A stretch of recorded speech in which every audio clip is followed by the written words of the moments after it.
What's up, Reese, and welcome to ESPN College Football presented by Xfinity. You're watching the SEC on ESPN, Williams-Brice Stadium in Columbia. A rainy mid-October Saturday as the Gamecocks, coming off an upset win at Georgia, look to knock off another top 10 team, the Florida Gators, trying to rebound from a loss against LSU. And hi, everybody. Greg McElroy, I'm Dave Pasch, Tom Luganville as well. Greg, everything's still on the table for Florida, even though the Gators lost last week. Still a chance at an SEC title, and for that matter, a national championship, but no more slip-ups. Yeah, that was something they struggled with last year, handling disappointment. They allowed the Georgia game in 2018 really to beat them twice. They came out very flat against Missouri in the following week. They cannot have that similar fate today because they're going up against a capable Gamecocks football team that's really feeling good after last week's performance, Tom. Yeah, it certainly is, Greg. I'll tell you one thing about building a program, you got to learn how to handle success. A signature win last week versus Georgia. Will Muschamp told his team, you know what, you don't always get what you want, but you get what you deserve. So prepare to deserve to win today at home. And Muschamp, who was a head coach at Florida for 4 years, now in his 4th season with the Gamecocks.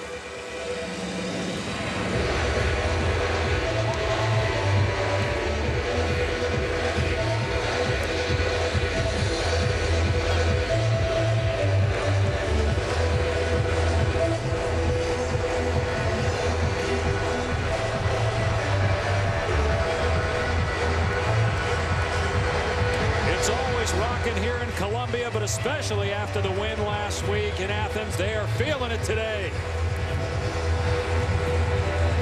But it is pouring and a chance of lightning in South Carolina today. Florida won the toss and deferred. Gators will kick it to Shi Smith.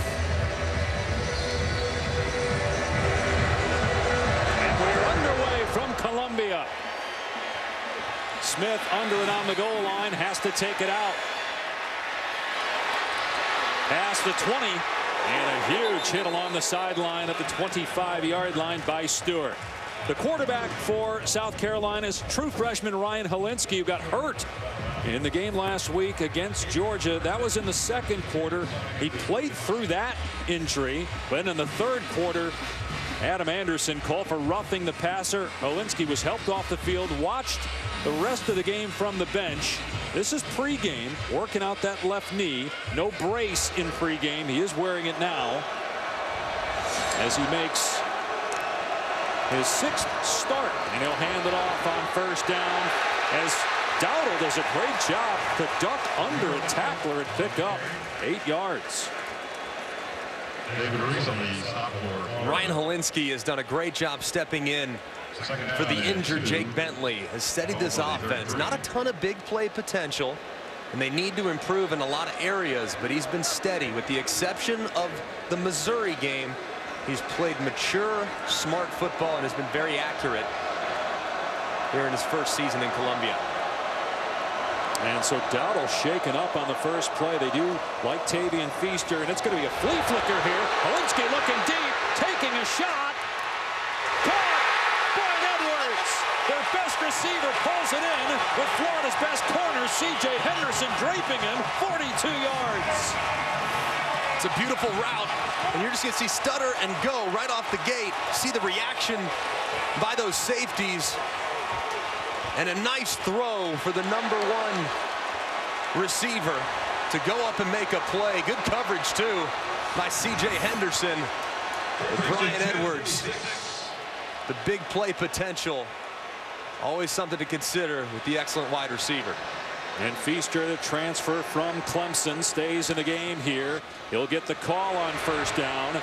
Dropped after a pickup of 4. Keep in mind for Florida, the Gators are playing without maybe their 2 best defensive players, and John Grenard and Jabari Zuniga have been dealing with high ankle sprains. So without those 2 guys, the pass rush won't be the same for Florida.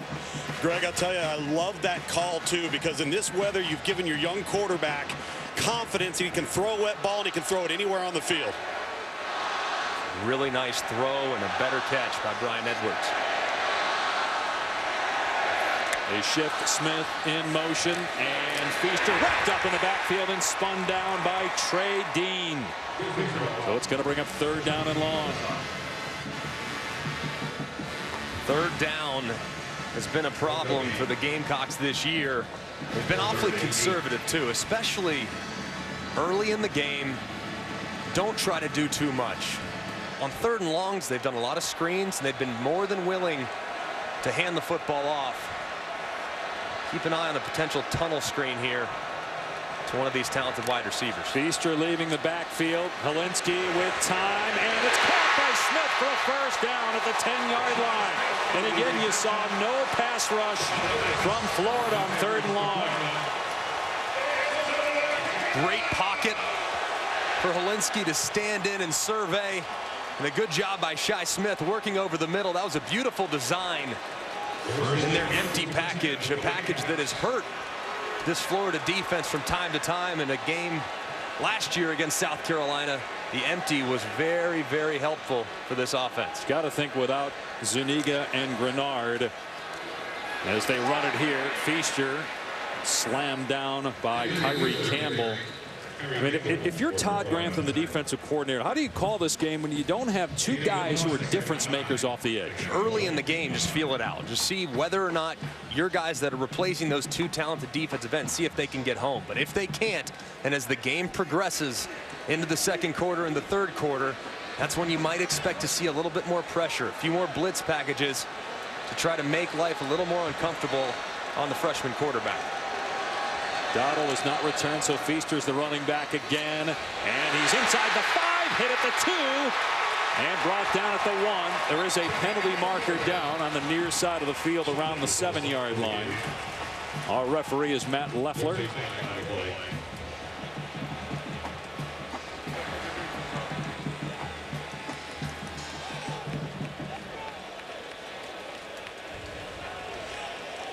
I think it's going to be on Florida. Offside on the defense, number 98.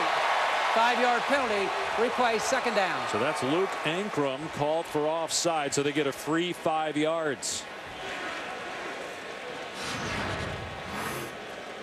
You can see him right over here, lined up over the left tackle. Hutcherson might have been just lined up in the neutral zone or something along the line, just a slight jump. But free yardage down here is huge for a South Carolina team that didn't even enter the red zone last week. Feaster running right and brought down at the 1. David Reese, the leading tackler for Florida, puts South Carolina in 3rd and goal from a yard out on an impressive opening drive. The big play, the flea flicker that went for 42 yards. Hey, Greg, I think it's really important in this weather that South Carolina gets 6 here and doesn't have to settle for 3. Points are going to come at a premium. It's going to continue to be a downpour. Field goals will not win this game in the end. Yeah, and they are not afraid to go for it on 4th down. So with this part of the field, you might have 2 downs to get there. They have Nick Muse, a wide receiver, lined up as a fullback here on 3rd and goal. They pitch it, the ball's on the ground, and falling on it is Feaster at the 9-yard line. There is a penalty flag down.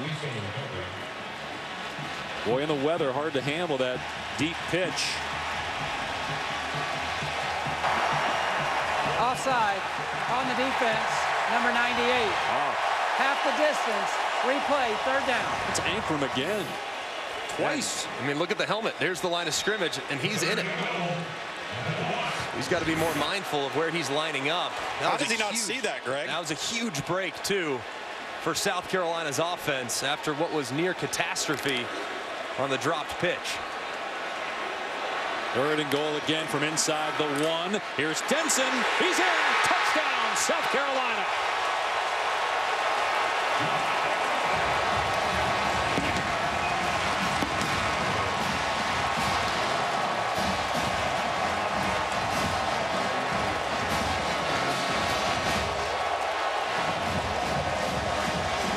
Greg, you made the point at the top of the telecast about Florida handling adversity and bouncing back, needing a good start.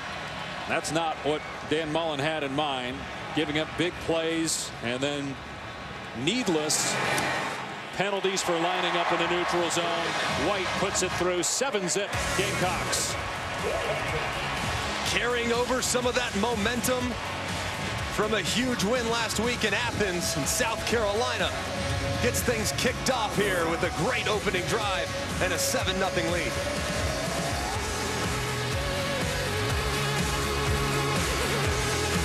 This is the championship chase in the second half of the season. Unbelievable! Heartbreak for the Dogs. LSU makes a stand, and they're going to survive tonight at Death Valley. About to get real loud, folks. A challenging stretch with playoff importance.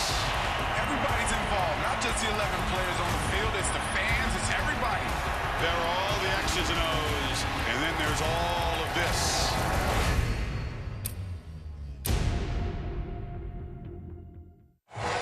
Well, Florida had South Carolina stopped. The Gamecocks fumbled the ball. They did recover it, but it was going to be 4th down. However, Ankrum was offside for the 2nd time on that possession. South Carolina punches it in. Mon Denson from a yard out. Gamecocks strike first. Missouri right now is atop the SEC East at 2-0.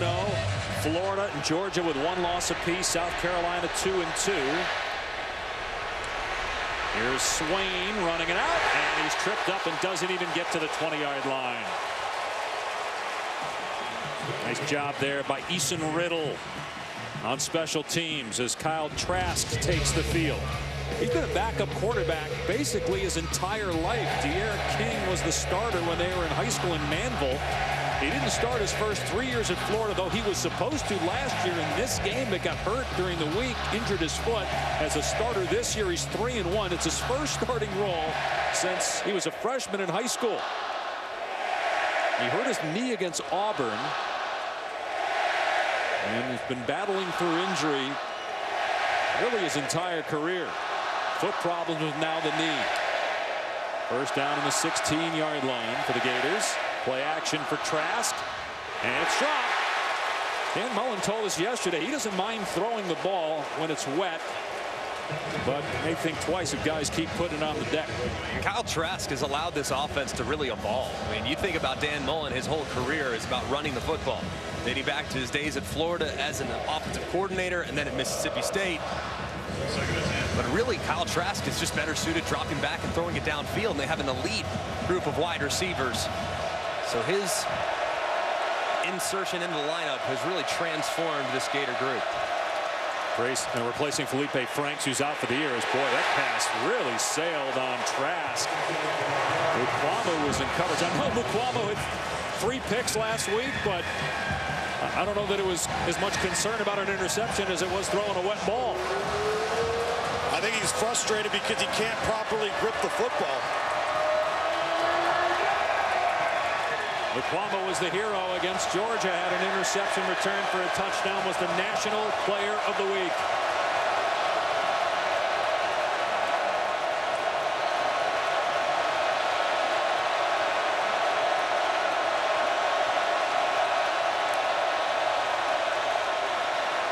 They set up a screen with nobody home.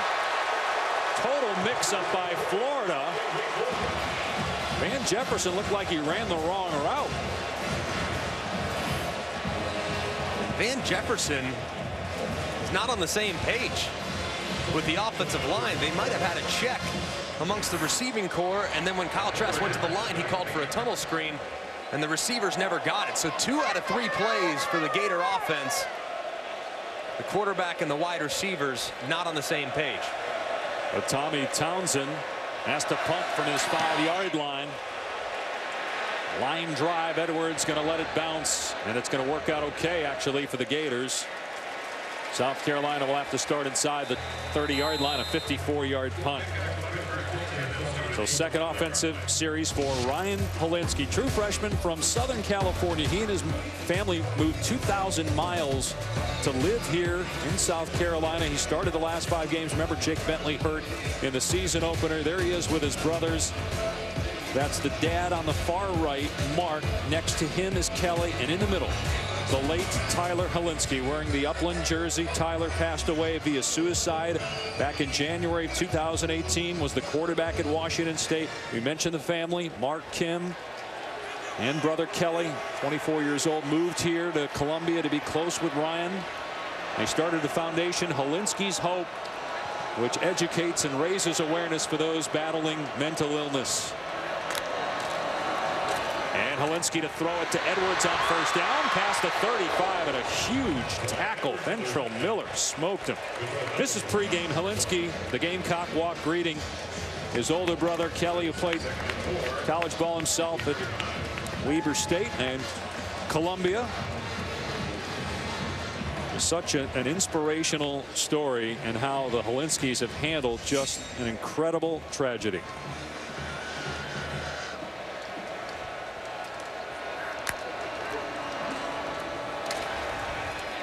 Feaster brought down close to the line to gain at the 38-yard line. Now, Ryan's got a tattoo number 3 on his rib. Obviously, it's a number that his brother wore. There's a tattoo of a lighthouse. Incredible story. The LA Times did a great job with it. They took the ashes of Tyler and they scattered them at a lighthouse in Kauai. And Ryan says the other reason for the lighthouse is it says to him it's where he's been, and it's also a sign for him of where he's headed. Incredible young man and family. They bring in Denson, their short yardage back. He's hit by Reese and pulled back and doesn't appear to have it. Although you got one official spotting it as a first down, the other didn't. We'll see. Oh, clearly a first down based on that spot, but I'm not sure.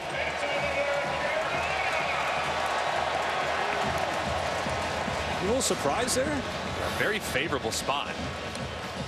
Remember, that can be challenged too, guys, and from this field position standpoint, Dan Mullen might want to consider that. And he had it right in between the 39-yard line and the 40. But based on that look right there, it doesn't appear as though Denson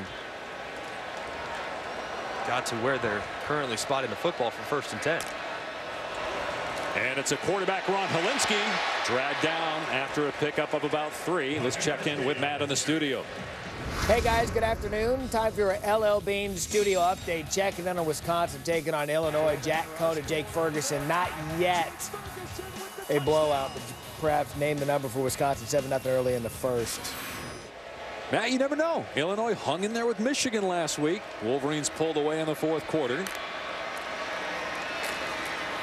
Gonna run it again here. And wow, how physical is Florida defensively. Reese and Ventrell Miller has been laying guys out. 3rd down again for South Carolina. They converted on 3rd and short to get a touchdown on that first drive. And you see the numbers. I mean, just unable to sustain drives, and as a result, it's her time of possession. But today, it's been a little bit of a different story. Early, obviously, have a good 3rd down plan, and Holinsky's been accurate. The offensive line has done their job in creating some seams. Running back Rico Dowdle does not return. He left after the first play. Holinsky slings it, but unable to hang on to it is Nick Muse. Brother Tanner plays at Clemson. It is 4th down, and South Carolina will punt. When you have slick footballs, sometimes receiving gloves actually work against you. Surprisingly enough, sometimes the more wet the ball gets, you'll see guys take their gloves off and just go with a little more feel. So far, we've seen a couple drops by both teams, so going to have to factor that in as the game progresses. Swain is deep. Charlton to boot it away. And contact. Here comes a flag. That will be kick catch interference, and will give Florida good field position. A big mistake by Shi Smith that time. Didn't appear that he got blocked into Swain. Just couldn't hold up. Huge penalty. Huge penalty right there by Shi Smith. Florida about to be backed up at the 10. Now looking like it might be at the 25. Kick catch interference on the kicking team. Number 83. 15-yard penalty results in a first down. Timeout. I think Loeffler had the wrong number there. He called out 83 Rick Wells. It was Shi Smith not pushed into the return man, so a definite penalty on South Carolina.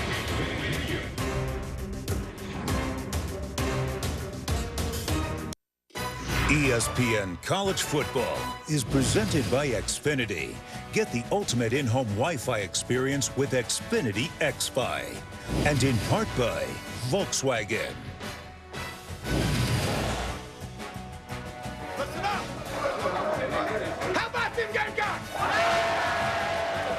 biggest win of the Will Muschamp era. Can they do it again? It would be the first time in school history to beat top 10 teams back-to-back weeks. They're already up 7-0.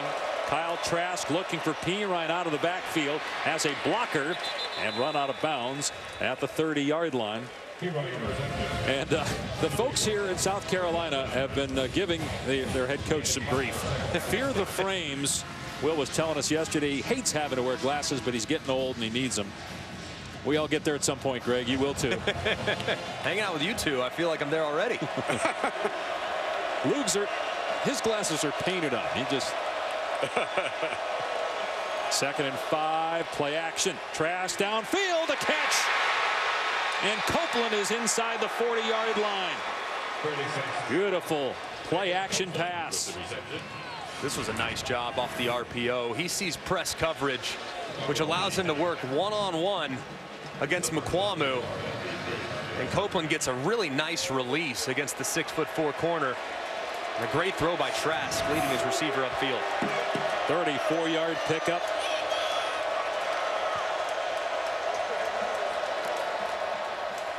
Trask, little half roll. That ball took a long time to get to Josh Hammond.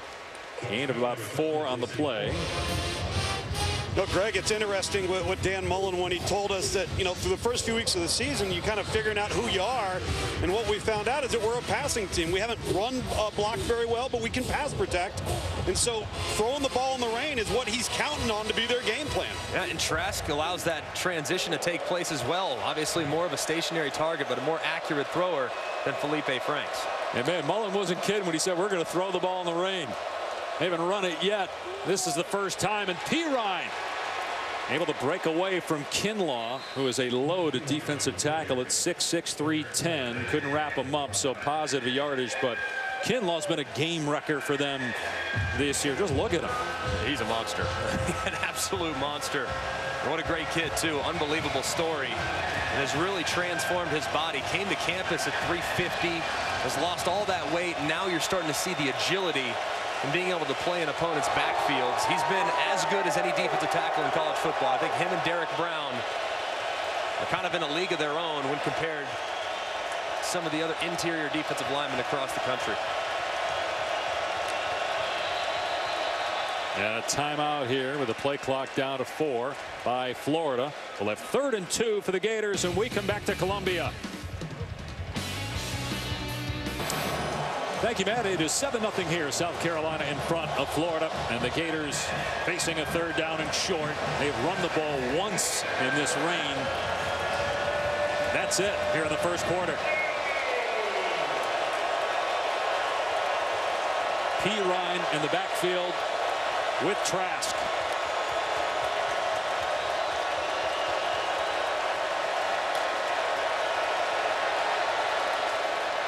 Trask in the pocket, throws a deep ball, got a receiver, but that thing again hung in the air. Perine was open. Man, Trask is having all kinds of issues throwing the ball today, as Florida's going to go for it on 4th down, it looks like.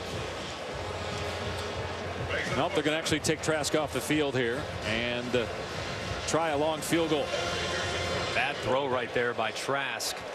Just threw it way too wide as opposed to upfield. It was a good play call, though, and he hits his receiver in stride. It's 6 points. At some point, if you're Dan Mullen, I know you want to throw it, but if your quarterback can't in this weather, does that change your game plan? 48-yard try. And it's good. Evan McPherson, who the last 2 years has missed only 3 field goals. That's a season-long, a 48-yarder, and it ties a career-long to get the Gators on the board here in the rain in Columbia.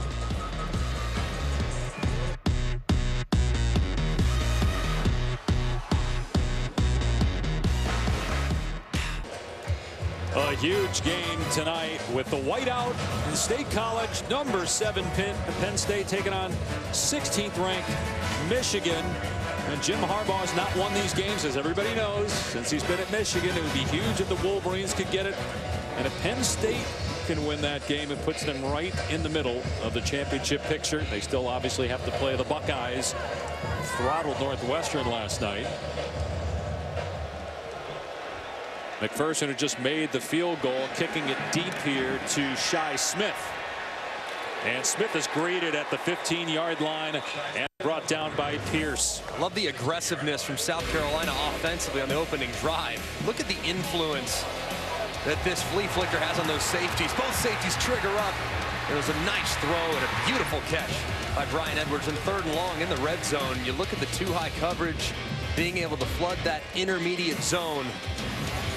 And a really nice throw by Helinski as he drifted in the pocket. Off to a very nice start here in difficult conditions against a very good defense that is without their 2 elite pass rushers on the edges. Yep, Grenard and Zuniga. Helinski, 18 years old, turns 19 on Thursday, hands it off to Denson. And there's Jeremiah Moon in there on the tackle for Florida, so no gain on the play.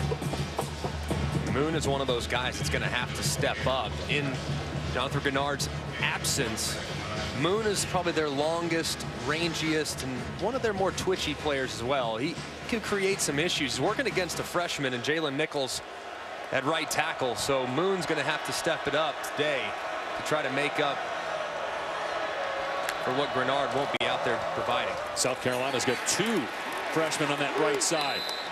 Johnson spun to the ground by Reese, so you're not able to run the ball on this Florida defense. They had some success throwing it earlier because you don't have the pass rush with Grenard and Zuniga out.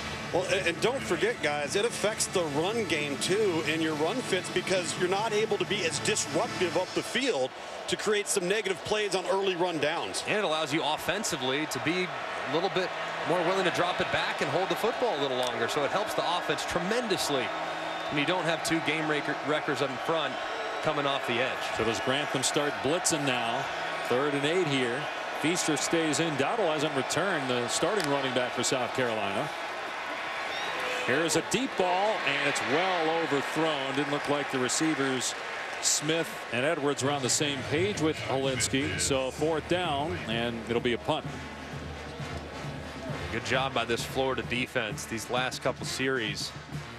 Being a little bit more disciplined in their run lanes, being physical at the point of attack, rallying to the football, and making sure the coverage is sound on the back end. It's been a good response after what was a disheartening opening drive for the Gator defense. Charlton punting from inside his 5-yard line.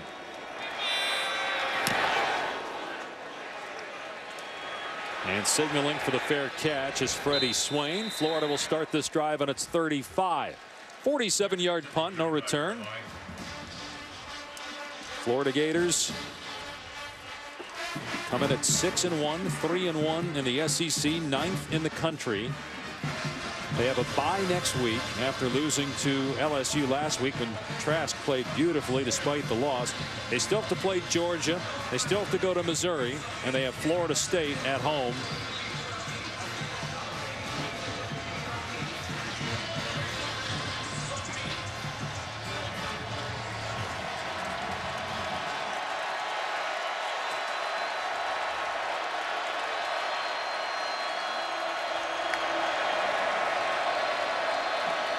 They're going to keep throwing it here. Trask lobs it out there for Malik Davis, pushed out at the 40-yard line. Let's check in with Tom. Well, guys, when you got a wet ball, we don't have windy conditions, but it's very important that you don't over squeeze the ball. I think Kyle Trask early was trying to do that a little bit, so he has to aim the football. You got to have some space up in between there and throw it with your fingers. The more you squeeze it, the more inaccurate you're going to be. Kyle Trask has floated some balls because I think he's trying to aim it a little bit. A little concerned with accuracy right now as he settles in with a wet ball. They're going to run it here, and Davis is grounded at the line of scrimmage. No running room whatsoever that time. T.J. Brunson sticks his face in there. It's 3rd down and 5. And you have to think with Kyle Trask, I mean, you're talking about an inexperienced guy that's barely played. He's probably never played in rain before, or at least what little bit he has played in maybe hasn't had an effect on him to this point. But he'll get more comfortable as the game goes along. And this is the situation where you want to involve Kyle Pitts your outstanding tight end in one-on-one coverage at the top of your screen. They go 5 wide, an empty set here. Pressure coming from South Carolina. Trask dumps it off, incomplete. It was pitched. They were going for Mukwamu in coverage. No penalty flags are down, and a punt forthcoming. Pitts is a matchup nightmare, and when you get one-on-one coverage, you have to take a chance at him. A lot of contact between him and Mukwamu, who is also big and imposing there on the perimeter. Probably should have been a flag there. Yeah, that's a penalty. I think there was a little too much, even though it's a corner working against tight end. Even before the ball was thrown, you could have called holding. Townsend punting to Edwards, and he's got it around the 23.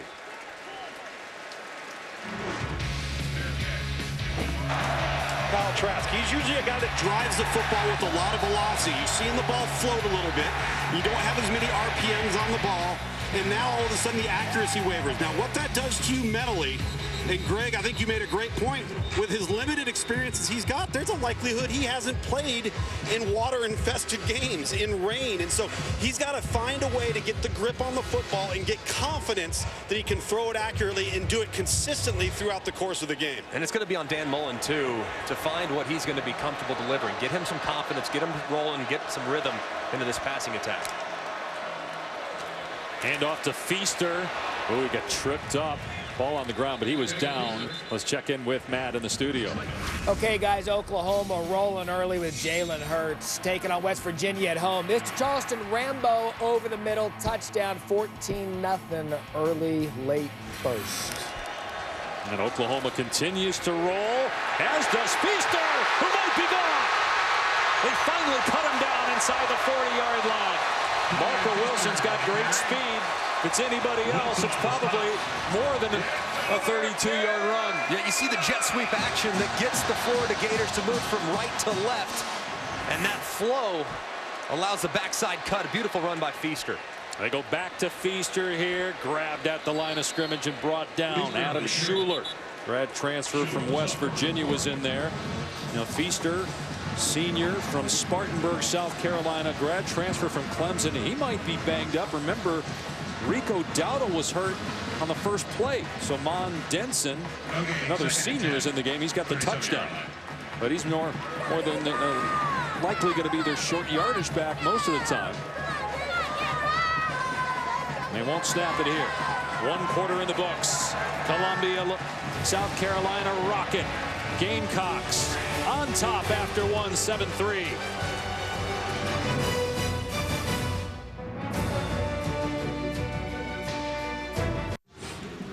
You're watching the SEC on ESPN.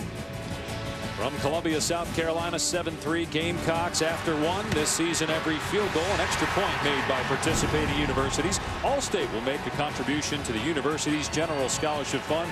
Thank you, Allstate. Got the state fair going on. South Carolina Hall of Fame ceremony this weekend. You're scared of roller coasters? You're darn right. You're also scared of funnel cakes? And fun. Yes. 2nd and 10. Play action. Hilinski looking deep. Airing it out as he got hit. There's a flag in the secondary. Shi Smith, the intended receiver. Now that has to be a defensive holding call because it certainly was uncatchable. It can't be pass interference. Brunson hit Hilinski as he threw that pass ball. Interference on the defense. Wow. Number 3. 15-yard penalty. First down. How can they call that?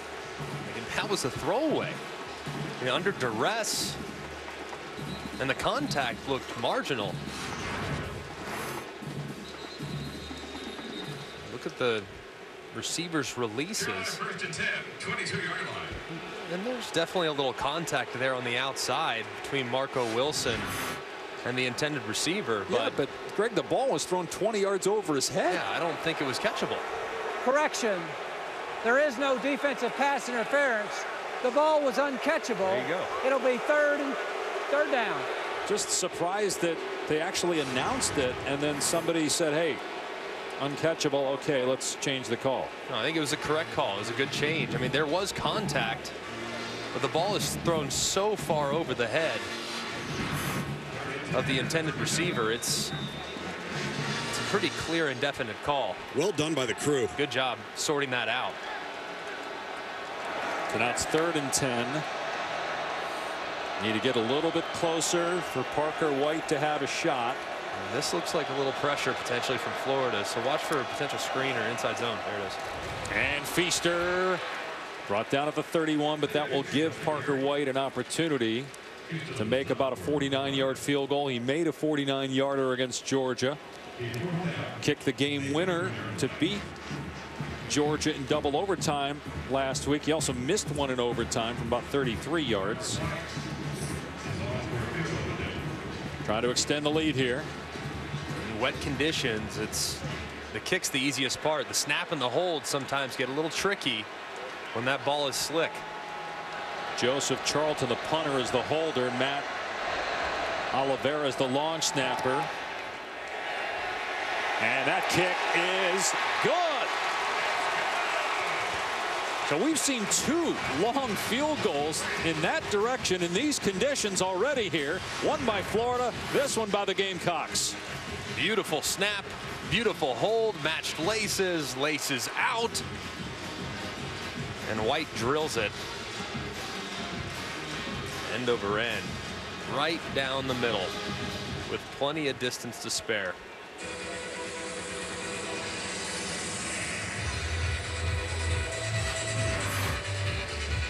So it's 10-3 South Carolina. They had lost 12 consecutive games against ranked opponents until their win last week. It was their first win against a top 5 team since 2013.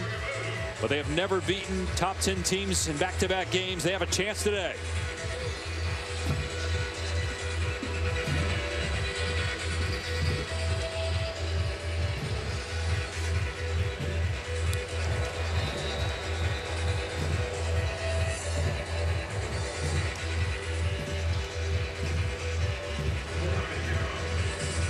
Will Tommy will boot it. Swain and Cleveland are the deep men for the Gators.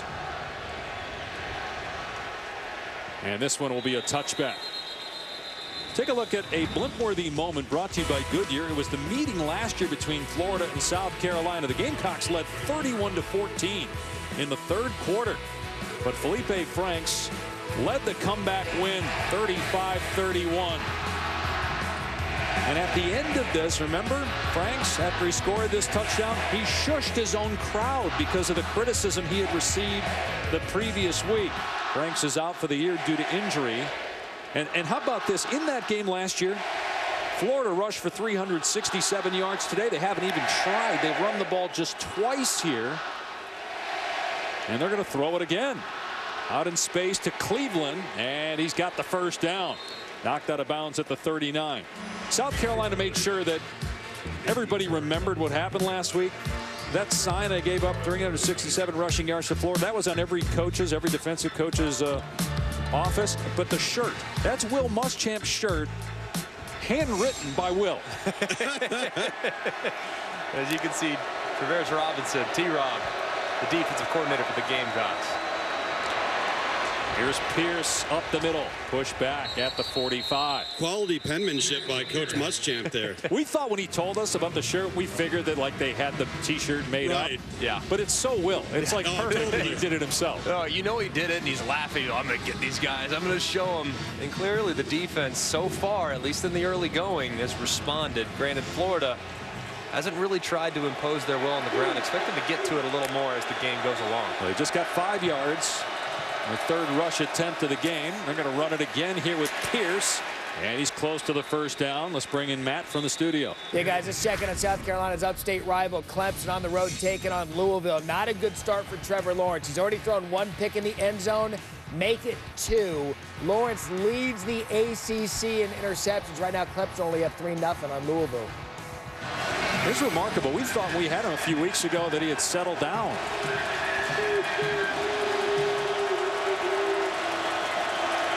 Pierce did not get the first down, so it's 3rd and 1. Near midfield, high snap. Trask going to keep it, and he does pick up the first down.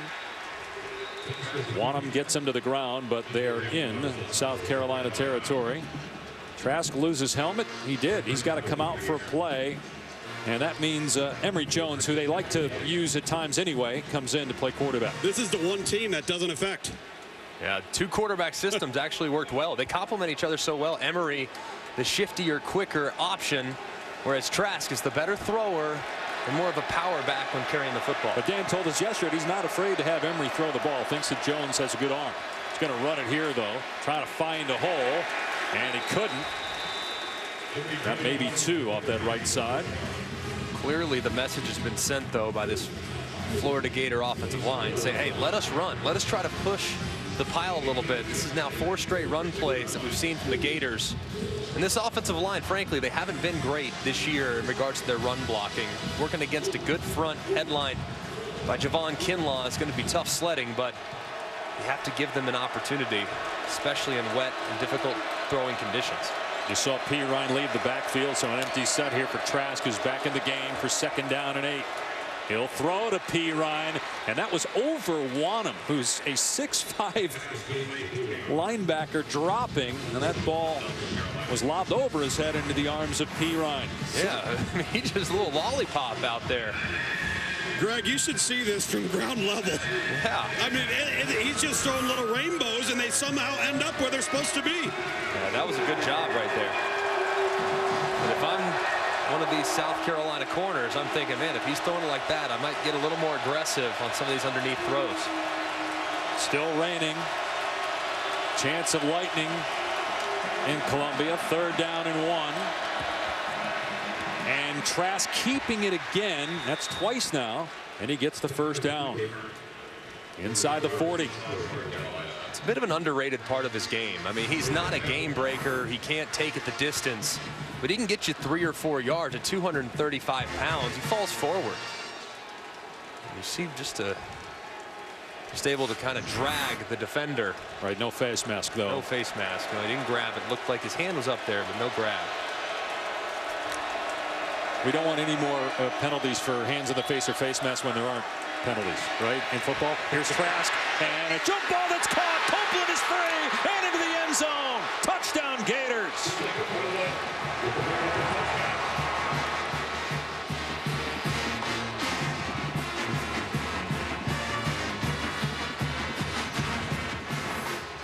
This is a great job by Copeland. Ball slightly underthrown. A lot of contact working against Jamie Robinson. Just 3 verticals on the left-hand side. You hit the seam against 1 high coverage. And sometimes you just got to trust your playmaker on the perimeter. Trask gives him a chance. And his receiver makes him right. Excellent throw and catch. And good response from the Gators. And McPherson ties the game at 10 with 10:08 to play in the 2nd quarter. Kyle Trask, his 11th touchdown pass of the season, finds Jacob Copeland for the big play, and we are tied in Columbia.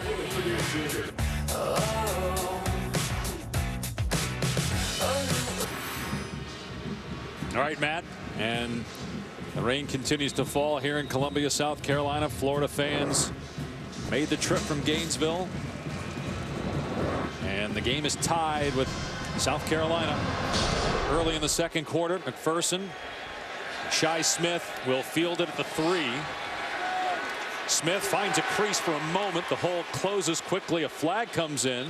A couple of flags. You saw James Houston without his helmet for Florida.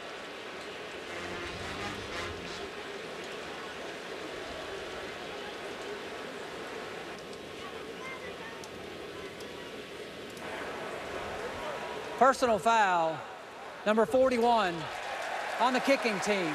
The player's helmet came off and continued to participate. That's a foul, 15 yards, 1st down. The reason why Dan Mullen's one of the best in the game is because his players do the little things. This is just a 3-by-1 vertical, but this route is an absolute beauty. Watch how it's set up by Copeland. Fakes to the outside, slips inside, avoids contact, makes a great play on the football, and bursts to the end zone. Of course, receiver coaches fired up. Great job, man.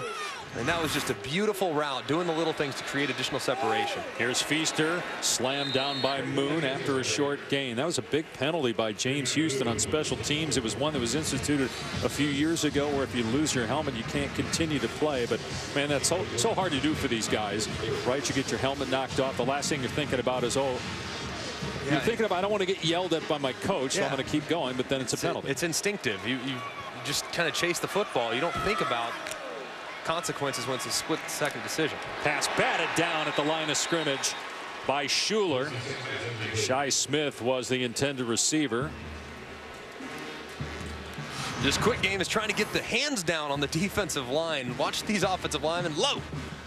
But a good job there in the middle of the screen, absorbing that cut block by Gwynn and getting his hands up to deflect the pass.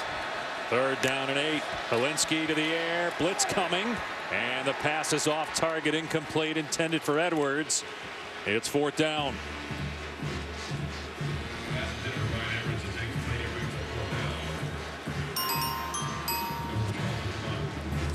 Florida got a little momentum. Going to get the ball back. Don't forget the top-ranked team in the country is on ESPN tonight. Alabama, Tennessee. We also have Georgia, Kentucky later tonight on ESPN. Bulldogs looking to bounce back from that loss to South Carolina. Florida trying to rebound here after falling to LSU last week, but still in the title hunt both for the SEC and the national championship. Swain fair caught at the 17 after a 40-yard boot.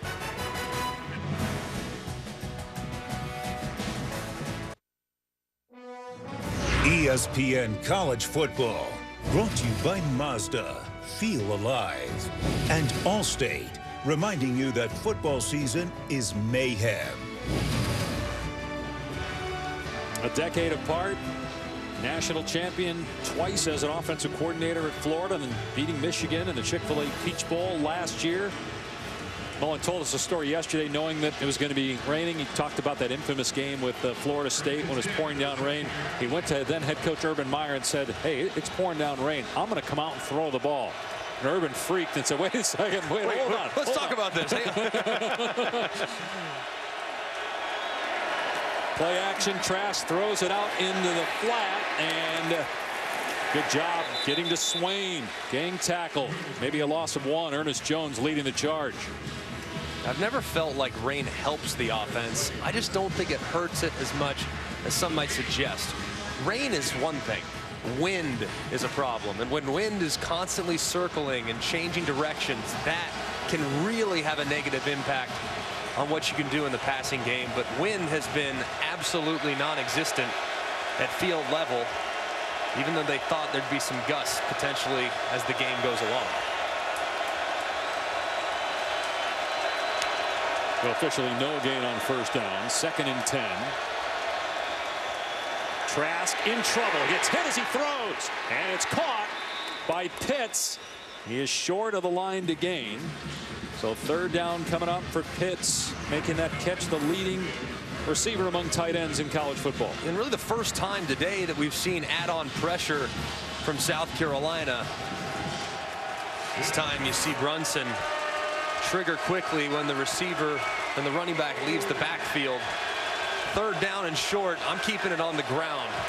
Trusting this offensive line, my big body quarterback, to get enough to extend this drive. Nope. It's a pass off a play fake, and Trask, dangerous throw, nearly intercepted. Jefferson, the intended receiver. J.C. Horn was there along with Jamie Robinson for South Carolina. 4th down. You watch trying to float it over another defender, Jamie Robinson. The throw was actually decent, albeit very dangerous. And a good stand there on 3rd and short by this South Carolina defense. Surprised they opt to throw it downfield as far as they did on 3rd and short. Yeah, and threw it off his back foot as well. Good punt. Edwards signaling for the fair catch and has it around the 26-yard line. Midway through the 2nd quarter. 10-10 ball game.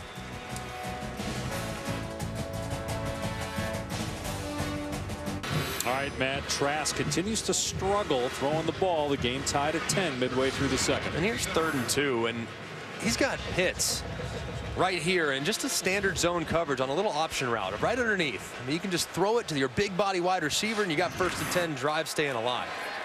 Hilinski with a pump fake and throws it down the field for Smith. Overshot him.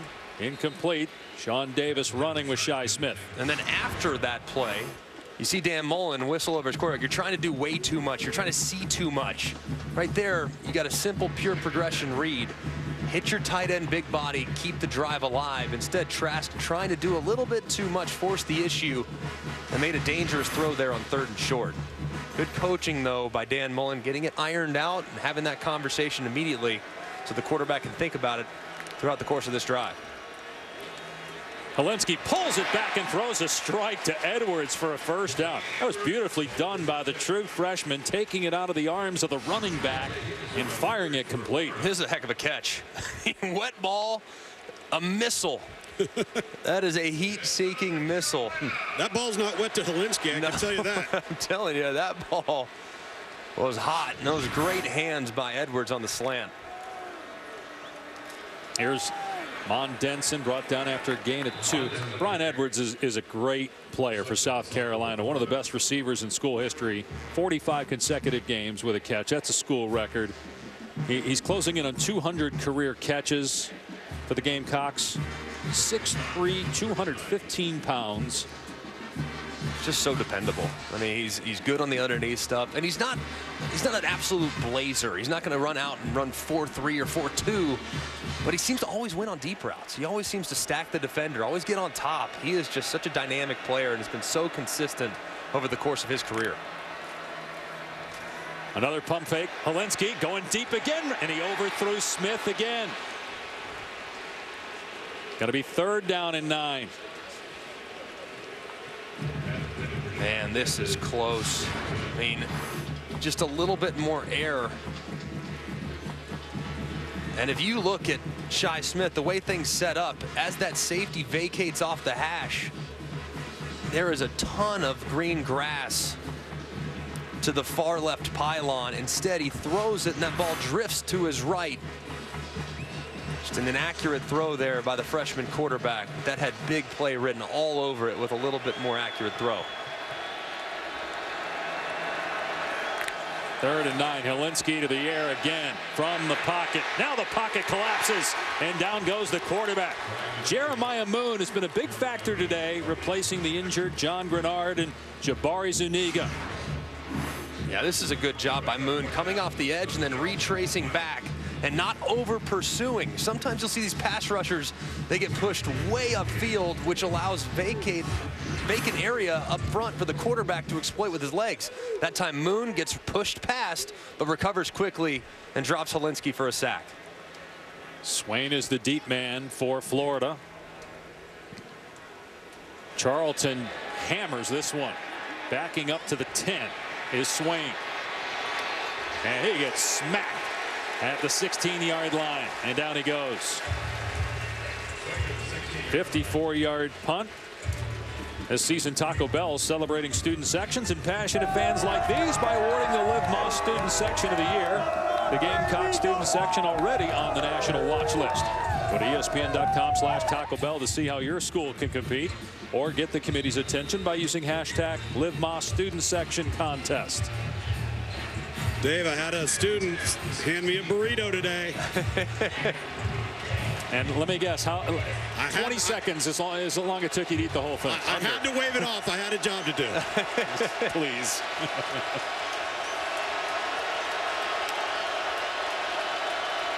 Florida backed up inside its 20-yard line, and Trask to the air again. It was behind the intended receiver, Kyle Pitts. Boy, when they've run the ball, it's either been quarterback runs on 3rd down and short. They're just not running on 1st and 10. Yeah, but you look at this. You got a fire breather coming over the top. The first time we've seen Javon Kinlaw get in one-on-one pass rush situation.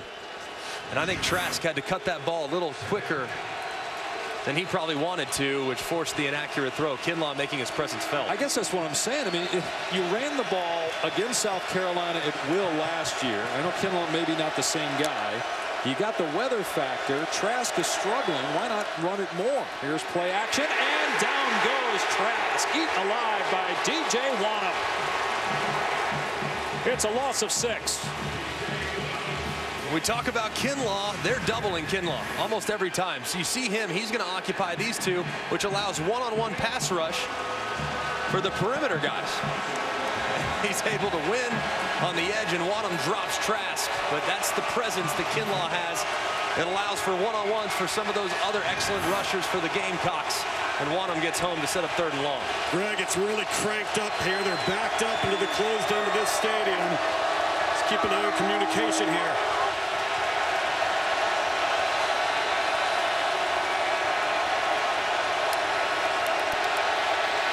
And a flag down. Delay a game.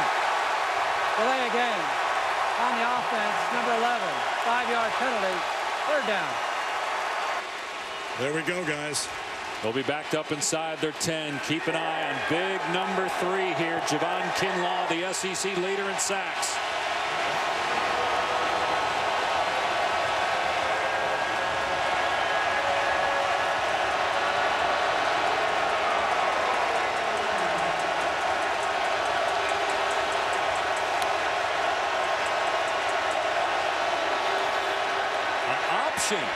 The pitch to Pirine. Gets across the 10, and that's it. And so Florida will have to punt. South Carolina should get good field position with all of its timeouts. And again, Dan Mullen not happy with his quarterback.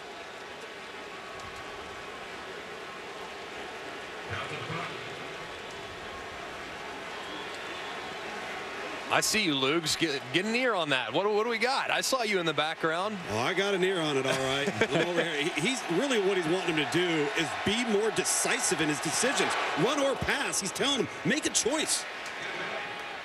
Oh, Edwards slipped, but had the fair catch around the 48-yard line. Only a 39-yard punt.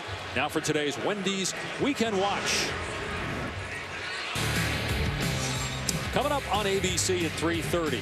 Oregon still in the college football playoff picture. After rebounding from that Week 1 loss to Auburn, they're in Seattle. We talked about the doubleheader on ESPN of SEC games tonight, and of course Michigan and Penn State on ABC tonight. Yeah, and of course that Oregon-Washington. Washington might be the most puzzling team in America to figure out. They lay an egg against Stanford, and then they've dominated other opponents. They lay an egg against Cal. It's just, they're so up and down. You're never sure what to get. But I'm telling you, Oregon's defense is for real. Here's Feaster as he's replaced Dowdle. Got hurt on the first play. Is there anybody else in the Pac-12 that has a shot?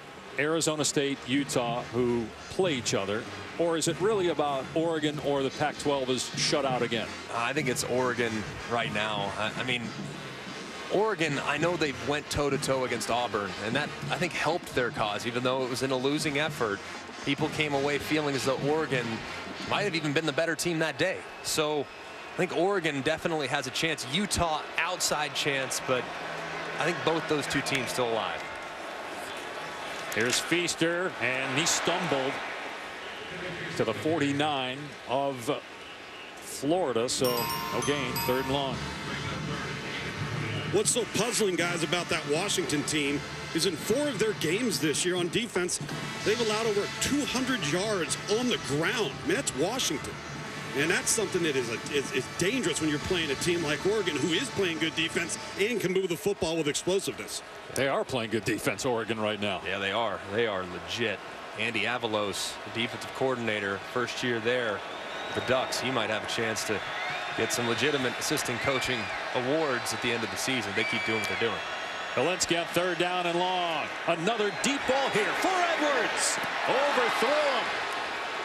That's 3 times on down the field throws that Hilinski has overshot guys that look like they beat their man. We talked about Edwards. It's amazing. I mean, he just always, every deep ball, it doesn't matter who he's covering them, doesn't matter what the situation is in the game, off coverage, press coverage, he always seems to win on those deep balls. And Hilinski, just a little bit more air, and the Gamecocks would have had a touchdown. Missed opportunity there for the offense.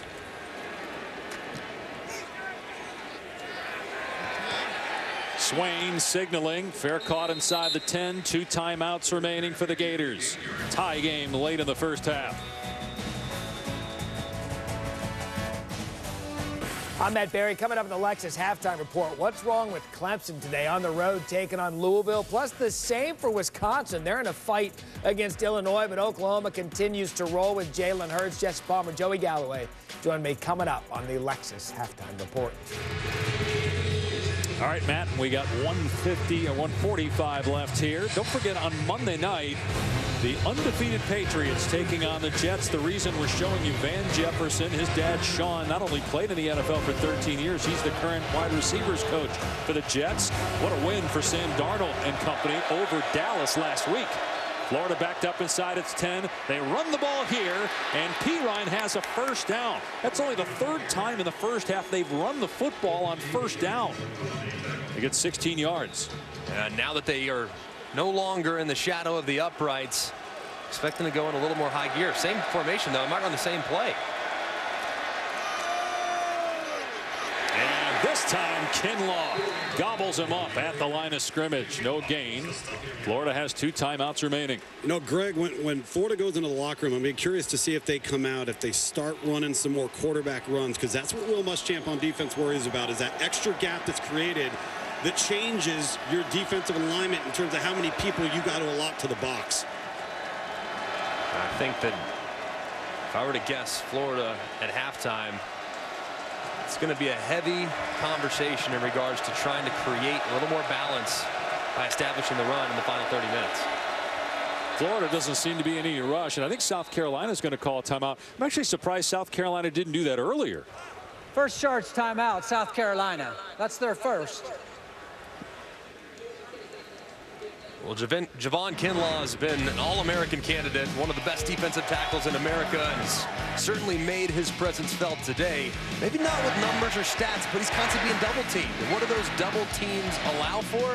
Singles for the other 3 defensive line. In this particular case, DJ Wanham getting in one-on-one situation against DeLance and dropping Trask for the sack. Kinlaw, his impact isn't always felt on the stat sheet. It doesn't matter.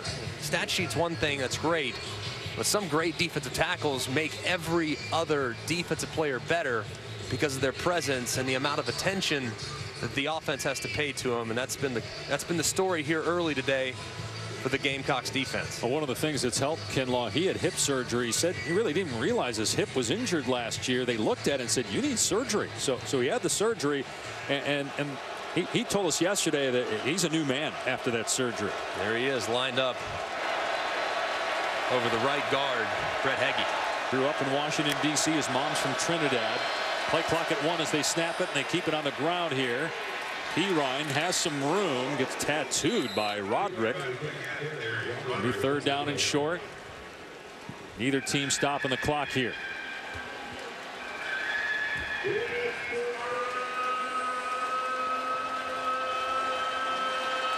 A little surprised that South Carolina hasn't taken a timeout, because a punt in wet conditions, bobbled snap, slip, something along the lines of that. Bad things happen when you punt the football, so I'm a little surprised they opted to let the clock run.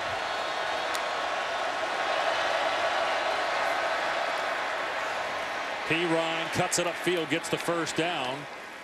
So the clock will stop to move the sticks, but if you're Florida, when you've got timeouts, but now there's 5 seconds left. I'm a little surprised if you're trying to go, why not just go? They waited so late there, and now Mullen's not going to call a timeout, and that's the end of the first half. So kind of interesting way to handle the clock by both head coaches there in the final stages of the first half.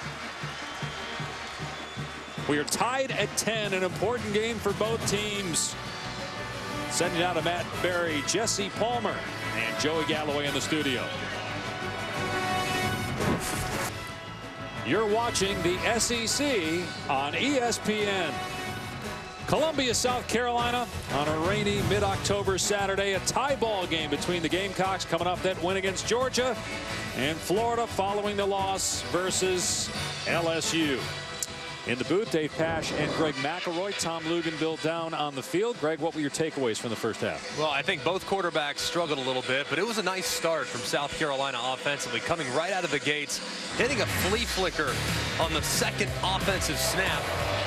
See the trigger by those safeties from Florida, and a great catch by Brian Edwards on the post. They followed that with a Mon Denson rushing touchdown a few plays later. Florida answered, though, as Kyle Trask threw a really nice football to Copeland on the scene of a back and forth first half, with South Carolina dominating the first quarter and Florida getting their revenge in the second. But expect both teams, Dave, to try to emphasize the run game. Both quarterbacks struggling there down the stretch. So you got to think that Dan Mullen and Brian McClendon, the play callers for both Florida and South Carolina respectively, are going to really lean on the line of scrimmage these running backs in the second half. Well, Tyler Herlinski was just 1 for his last 9. Kyle Trask, who we'll see momentarily, had 7 incompletions. 5 of those were either underthrown or overthrown to be a touchback that will come out to the 25. Well, a recent tradition here in Columbia, South Carolina, in honor of South Carolina quarterback Ryan Herlinski's late brother Tyler, who was at Washington State. Former quarterback passed away from suicide in January 2018. Before the first snap of the third quarter here in Columbia, all the fans, the players and coaches raised 3 fingers. That was the number that Tyler wore at Washington State, and the number that Ryan wears to honor his late brother.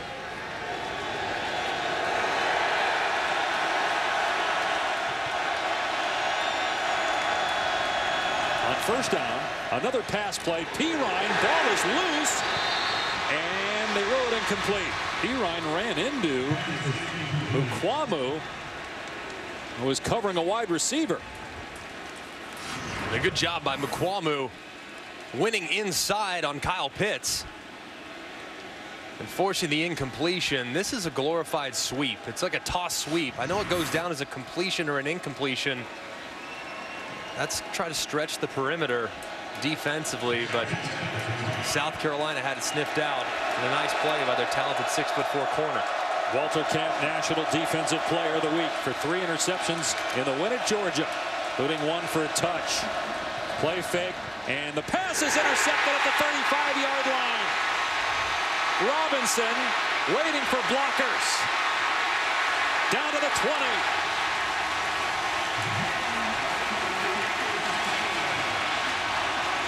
The true freshman, Jamie Robinson, picks off Trask for the first takeaway of the game.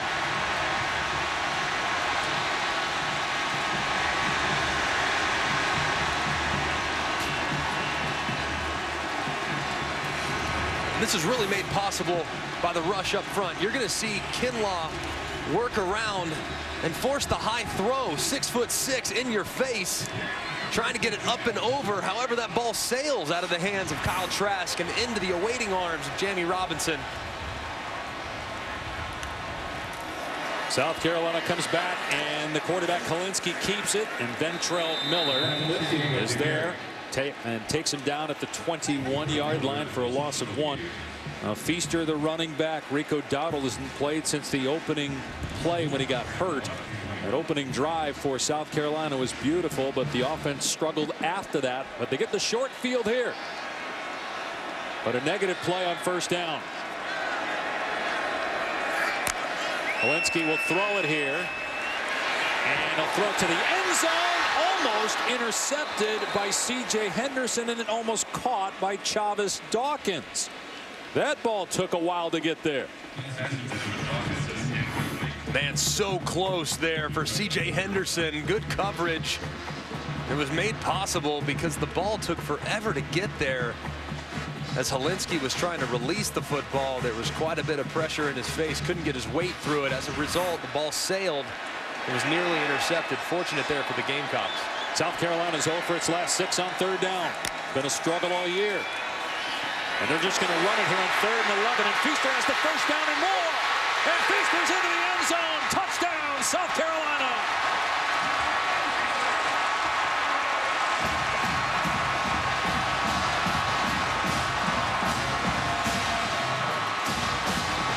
They got him on the run, 26 yards.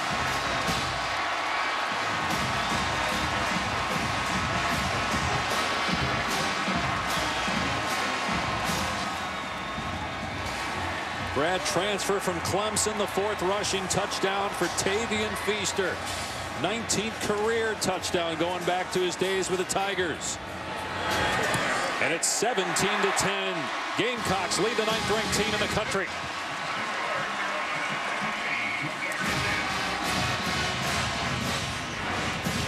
This is a great job on the draw fake. Here's David Reese. His eyes are in the backfield, and as soon as he sees Hilinski set to throw, his eyes go to the tight end, which allows for a lot of open space, especially with Ventrell Miller playing to the right side of the offensive line. You can see him. Watch these eyes, and look, as soon as Hilinski sets to throw, he thinks pass. They hand it off instead, and Reese, way too late to recover, to try to drop Feaster in the open field. And what a great run by the transfer from Clemson to keep his feet rolling and to fall into the end zone. Excellent execution made possible because of the draw fake action in the backfield. And it looked too like Feaster put up 3 fingers at the end there to the crowd, again honoring Ryan Hilinski's late brother Tyler before the first play from scrimmage of the 3rd quarter. That's what they do here in South Carolina. The fans, players, and coaches put up 3 fingers on each hand. It looked like that's what Feaster did there. And because of the fair catch, it is a touchback by rule. It will come out to the 25 for Florida. Let's check in with Tom Luganbill down on the field. Fellas, I was able to catch up with Will Muschamp coming out of the tunnel, not knowing how that was going to start out in the 3rd quarter. 2 things. He said, listen, they're loading the box on us on defense. We've taken some deep shots, and we've proven we can run by them. Ryan Hilinski's got to hit one of those deep shots. And Rico Dowdle, guys, will be out for the game. They don't know how serious the nature of his injury is, but he will not return today. All right, so it's Feaster's show. Denson will get some carries as well and had a touchdown in the 1st quarter.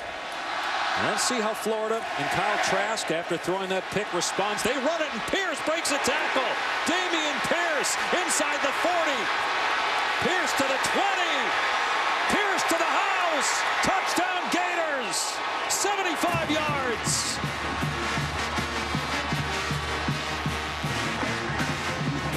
Well, we kept telling them to run the ball on 1st down in the 1st half. They didn't until now.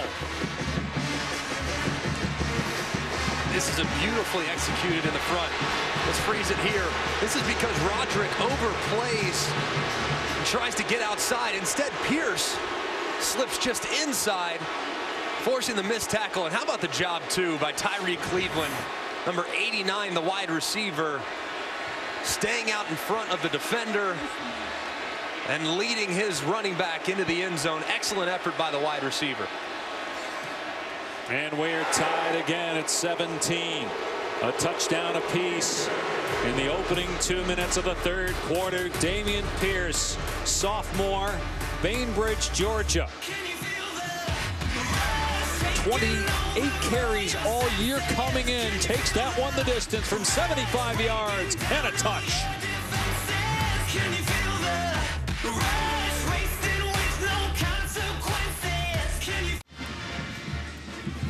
The South Carolina fans were booing after that touchdown run, and we're going to show you why in a moment. At least 1 gaffe by the officiating crew, potentially 2. Shi Smith is deep. Florida ties it after the turnover by Trask, which led to the South Carolina touchdown, which gave the Gamecocks the lead. Well, there was a pretty blatant false start by DeLance, moving before the snap.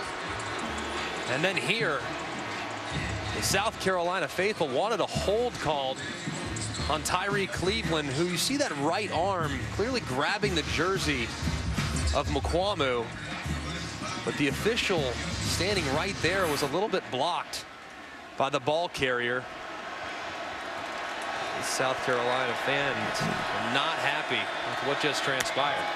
On Denson of the game at running back, but it's going to be a pass to Edwards, and he is tackled for a loss by Marco Wilson. Let's bring in our college football rules expert, Matt Austin. Matt, your thoughts on what you saw on that touchdown run? Yeah, Dave and Greg, I see exactly what you saw. The hand is in a strange place, and he does have the jersey But what you look for with a hold is, did he take a step away from the defender? The defender's just looks like he's satisfied to run side by side with the runner down the field, or with the defender. So I'm glad there was no call. What about the right tackle move in there before the snap? The false start, yeah, I only got a quick one look at that. I think it did look like he was a little bit early. It looked like he beat the snap a little bit. So, yes, that could have been a false start. All right, thank you, Matt. So now it's 3rd and 8 for South Carolina after a run play got a couple yards. We haven't really seen a lot of pressure from Florida yet for some of their blitz package. You got to think it's coming sooner than later. Here comes a blitz. Yep, it's picked up. Hilinski throws complete, but Smith is tackled short of the line to gain. Trey Dean with the takedown, forcing a South Carolina punt. This is who Todd Grantham is as a defensive coordinator. He's been fortunate this year because he has 2 elite edge rushers in Jabari Zuniga and John Grenard. Neither available today with ankle sprains, so they're going to have to figure out a way to get home.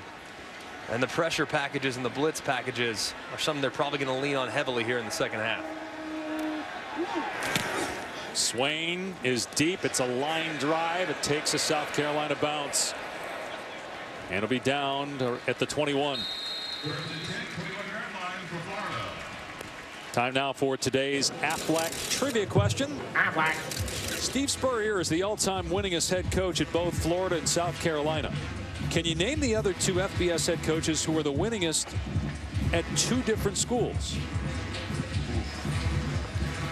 One should be easy, but the other one I think is going to be a little harder for you guys. Any guesses? Active? No. No, they have to be active or not active? No, they don't. Nick Saban and Urban Meyer? That's definitely not Nick Saban, because Barrett Bryant. There you go. Play action here for Trask. His pass is caught by Grimes, and he's able to get to about the 29. Let's go ahead and answer it then.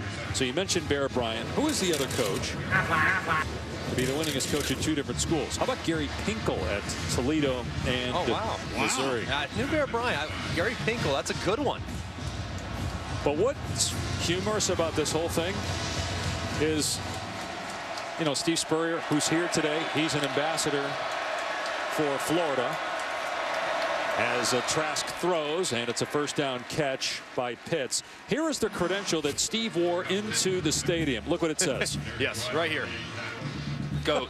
Greatest of all time. It should be Florida / South Carolina too. I think obviously mutually respected and admired here in the SEC footprint, especially in Gainesville and Columbia.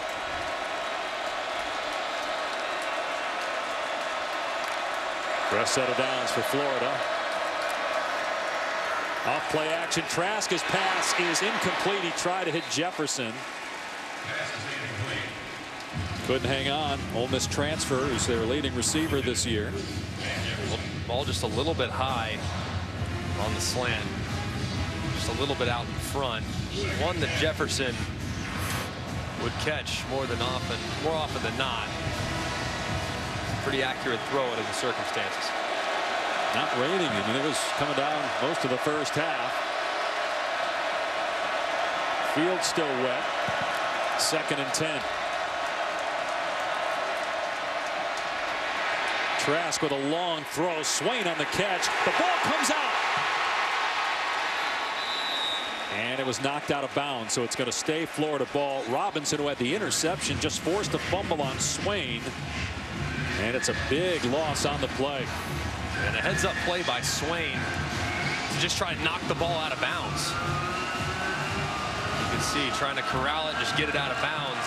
Got to hold on to it here in sloppy conditions. And as soon as he touched it while he was out of bounds, the play was dead. Loss of 7, 3rd down and 18.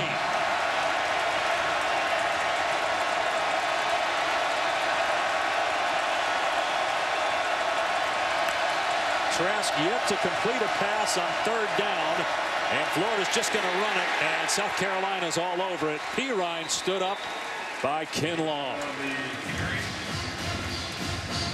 Yeah, with your quarterback struggling a little bit on the intermediate passing game, totally agree with Dan Mullen saying, hey, let's just punt. Got to get back into rhythm. Surprised though on that drive that we haven't seen Florida commit a little bit more to the run game. Yeah. They just have a 75-yard run out the gate. Beautiful run by Pierce. Still, it's been very one-dimensional through the air. Townsend with an excellent punt. Edwards backing up. And it's fair caught at the 15-yard line. A 55-yard punt. No return.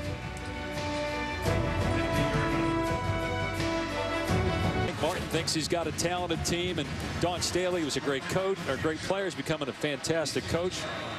Last time I was here, it was the epicenter of basketball world, with the women about to capture a national championship and the men in the Final Four. There's a draw on that late developing run. Feaster pushes the pile out to the 20-yard line, picking up 4 yards. So Helinski 3 of 3, and on that first drive threw a long pass off a flea flicker, led to a touchdown. 3 of 12 though since. Their offense is definitely predicated on running the football for sure, but need to get him into a rhythm a little bit throwing the football as this game moves along. And it's Feaster again with a first down to the second level. About 14 on the ground for Tavian Feaster. This is such a unique concept that I just love how they do things. They do a great job of pulling guys around and getting this kind of, usually when you see these sweeps, they try to get on the perimeter. That's not really what South Carolina's trying to do. They're not as fast as some of the teams they'll play in the SEC. So what they do is they try to create that seam by pulling linemen out in front and staying inside out, allowing the running back to kind of cut up inside. It's a really good scheme, and it's been effective today. Feaster had over 100 yards against Kentucky. Closing in on that today. Here's Denson, the backup. He's got the first down and knocked out of bounds inside the 45-yard line by Taylor. 22 more yards on the ground. Very similar look. You'll see number 76 out in front. That's Rhodes and Gwynn, the right guard. Both guards pulling there to the side with only the tight end, and not enough numbers there for the Florida Gators. It was a play they ran with a lot of effectiveness against Kentucky a few weeks ago. You would think that's going to be something they'll come back to as the game goes along. Florida only gives up 3.5 yards a carry. South Carolina's better than 5 yards a pop. Here's another run. Denson with room. And down to the 36. Let's check in with Matt Berry in the studio. All right, guys, Oklahoma playing in their 7th game of the season, and this marks the 6th time Jalen Hurts has accounted for at least 4 touchdowns. This one he does with his legs. Second one on the ground today. Right now, it's all Boomer, 35-14. Where is Hurts, Greg, in your Heisman top 5 right now? If I had to give an award on that team right now, it'd be to CeeDee Lamb. I think he might be their most valuable player. Jalen's had a great year, but he'd be quite a bit behind Tua and Burrow. Denson, meanwhile, dragging defenders inside the 25, 15 yards. They were leaning on that Florida D-line that is -2 of its key players up front. And it's all about the pulling guards. See right there, the right guard, Gwynn, getting out on the edge. And then Rhodes, the big body, 335-pound road grader at left guard, out in front as well. It's a difficult scheme to try to combat. These running backs are running confidently. Got to give credit to that offensive line, though. They're moving some people around. Yep, 2 freshmen on the right side of that line. Donnell Stanley is their leader up front. He's the center as Denson is tripped up. We had a great conversation with Stanley yesterday, 24-year-old, 6th year. He's a fisherman, likes to sing country music. And he's got the biggest hands in the history of mankind. He has big hands and he's strong. And talking to Javon Kinlaw, who he faces off with in practice every day, he said, yeah, you can feel those hands too. 2nd down and 10. Another run play. Denson grabbed and mauled by Campbell. We were talking with Stanley yesterday about his true freshman quarterback, Ryan Helinski. He said, we love him. He took us out to Ruth Chris. I mean, it's one thing to take the guys out to the cafeteria, the offensive line, but he said he spent a ton of money, took us out for dinner at a fancy steak place. But is that too deep or just starters? That's amazing. Starters, of course. Come on, let's not get carried away. He told us what the bill was, and we knew there was no vino involved, with the exception maybe of Stanley, who's 24. So it had to have been more than just starters.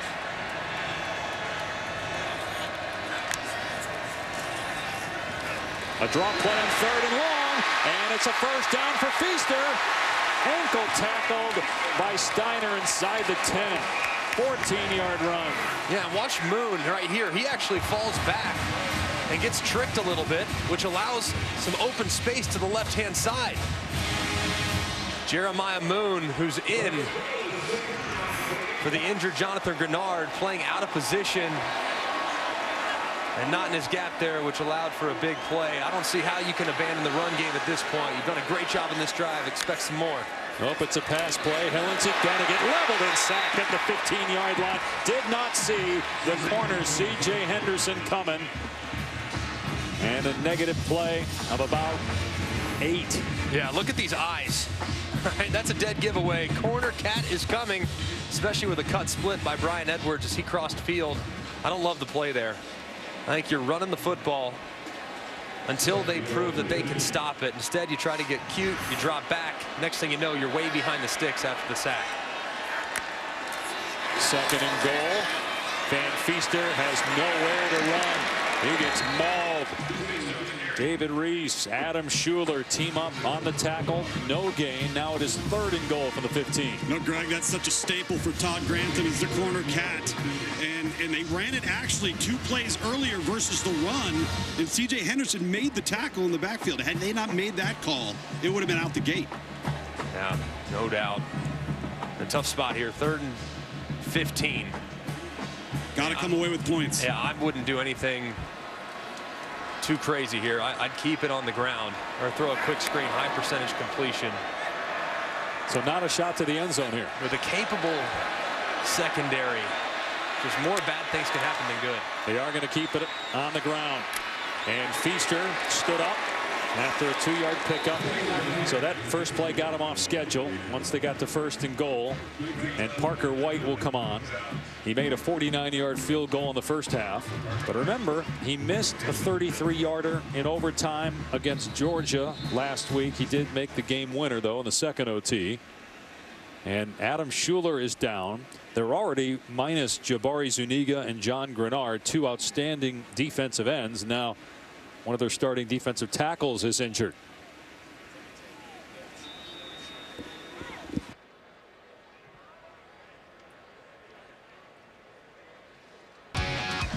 With Greg McElroy, Tom Luganville, I'm Dave Pash. Welcome back to Columbia, South Carolina. The Gamecocks trying to win back-to-back games against top 10 teams for the first time ever. They beat Georgia in Athens on Parker White's 2nd overtime field goal. He's good from 49 in this game, and this will be a 31-yard attempt to give the Gamecocks the lead late in the 3rd. They had 1st and goal from inside the 10, but took a sack. And now they have to settle for 3.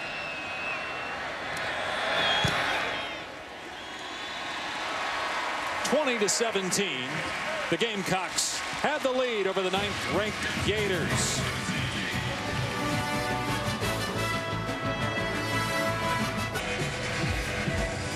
Great crowd here despite bad weather in Columbia. A lot of Gator fans as well. Been a terrific football game. South Carolina by 3 late in the 3rd.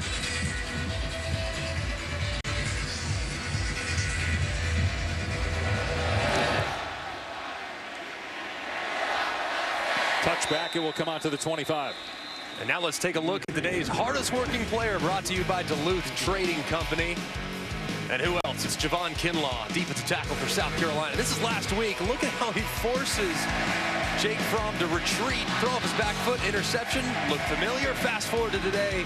He gets into the face of Kyle Trask, forcing the high throw that's picked off by Robinson. Kinlaw, his presence is always felt. I know might not always show up by way of sacks and tackles, but you have to account for him on every down, and he can change the game in an instant. Here's Pierce running the ball, and he's drilled at the line of scrimmage. Here's Matt in the studio. Guys, I've got a hard-working player for you. Jonathan Taylor, 5-yard touchdown run for Wisconsin. 8th straight game with a rushing touchdown. Right now, Badgers up 20-7 over Illinois. And Matt, we were talking earlier about Jalen Hurts. Jonathan Taylor's got to be at the top of the list. I know we're at midseason, long way to go, but for the Heisman Trophy, what a terrific year Taylor's had. Play action. Trask in trouble. Throws complete to Pitts, the tight end, but no gain. And look who's coming in. You see Kinlaw? He can't wait to eat. Yeah. If you're wondering, hey, why is he on the sideline? He played like 70 snaps last week. They're trying to rest him a little bit more this week. Absolutely. You see Trask just getting out off play action, trying to go with a little naked boot. Get him moving, get an easy completion. A little late getting to Pitts. A good job closing by the South Carolina defense. Let's keep an eye on big number 3, Javon Kinlaw, who's lined up over the left tackle, Stone Forsythe. There he comes. The pass that was caught for a first down. There's a flag down in the secondary. Josh Hammond on the grab. Usually when you see a penalty that deep in the secondary, it's on the defense. On the defense, number 7. That penalty is declined. Result of the play is a first down. They did a good job on Kinlaw up front. That gave Trask time to throw and complete the pass. And a great job, too, by Trask sliding in the pocket. Feels the presence coming off the right-hand side. Move, no problem. You saw Robinson there in the secondary grabbing the jersey. So a good call by the officials, but a really nice executed play there by Kyle Trask. 5th straight start for Trask after Felipe Franks went down against Kentucky. Here he throws a deep ball through the hands of the intended receiver, Copeland, incomplete. Penalty flag is down in the backfield. Guys, they're going to get South Personal Carolina. foul, roughing the passer, number 52 in the defense. Contact below the knee. 15-yard penalty, first down. Kingsley Enagbari. This is low. Yep, low right into the bottom. Right into the back of the knee for Kyle Trask. Good job by the officials. Just can't go low on the quarterback. It's such a dangerous play. Both these teams understand that. Kyle Trask got hit low against Auburn, hurt his knee. Same situation last week for South Carolina when Helinski got hit low against Georgia. So you got to protect the quarterbacks. Got to be smarter on defense. They're in South Carolina territory now, trailing by 3. Trask to throw, takes another shot for Grimes, and it's incomplete. He was out of bounds. J.C. Horn in coverage, but Kyle Trask looks a lot more comfortable throwing the ball here in the second half. And a great job by J.C. Horn. Forcing, this is really close. Ooh. You see that left toe. Did he tap the left toe first, or the right foot hit out of bounds first? It's really close. It looks simultaneous. Doesn't appear that they're going to stop it. Every play is reviewed, but they're not going to review it further. Another pass play here. Trask climbing the pocket and throws it to Swain. Brought down by Horn. It's going to be 3rd and about 7 here. Now Robinson met rather in coverage that time for South Carolina. And potentially this part of the field could be 4-down territory as well. So you might have 2 downs to get it. But if I'm Kyle Trask, I'm looking in the direction of Kyle Pitts,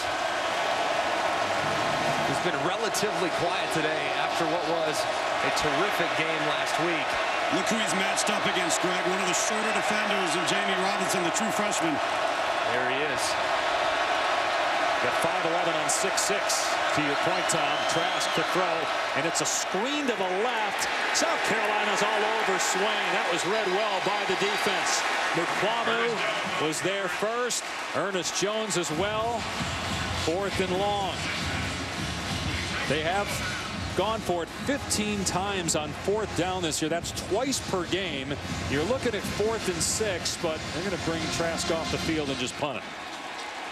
I think it's just a little too much. If it's 4th and 3, 4th and 2, it's a little easier to make that decision to potentially go for it. But knowing that you trust your defense and you have all year, they can play it here, maybe pin deep. You got a great punter too, Townsend. And 3 Florida players are down there, and that was easy. Jefferson catches it at the 2. Terrific job by Florida, pinning South Carolina deep. We go to the 4th, a 3-point game in Columbia.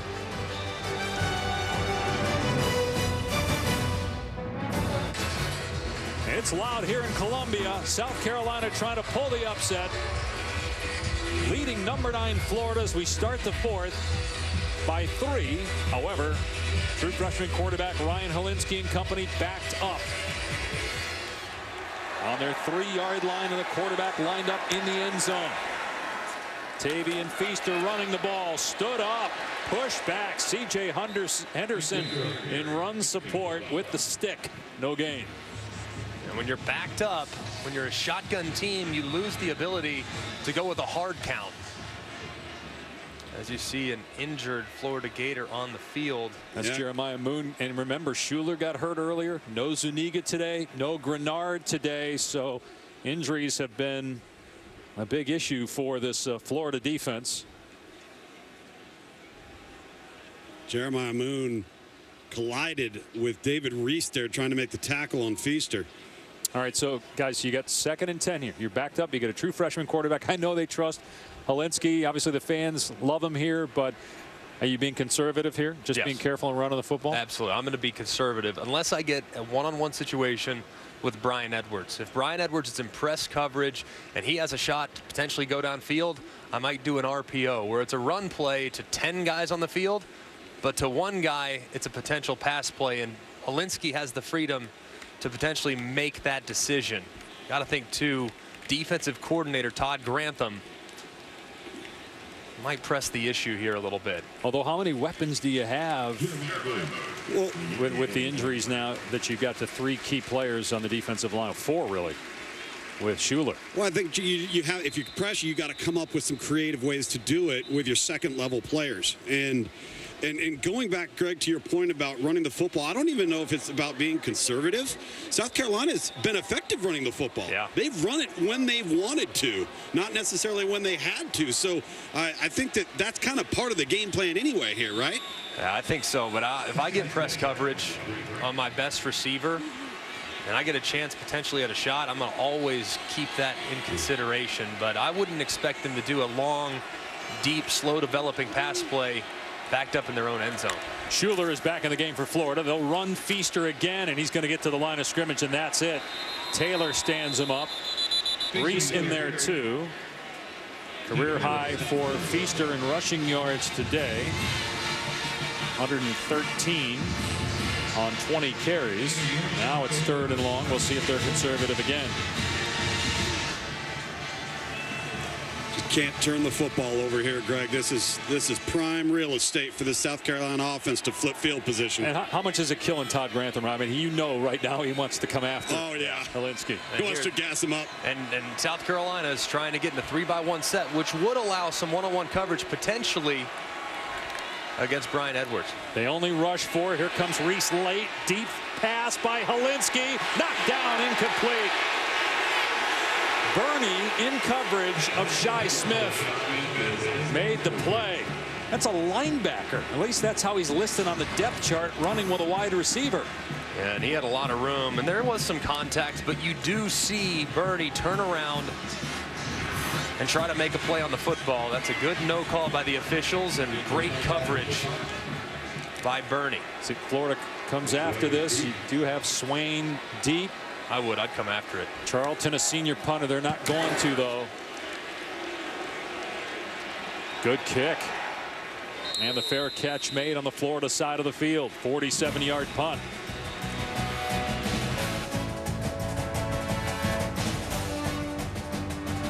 And like Florida, Matt, Auburn still alive for an SEC title and college football playoff. Don't forget Sunday NFL Countdown. Peyton Manning gets a lesson in showboating from Deion Sanders. That'll be good to watch.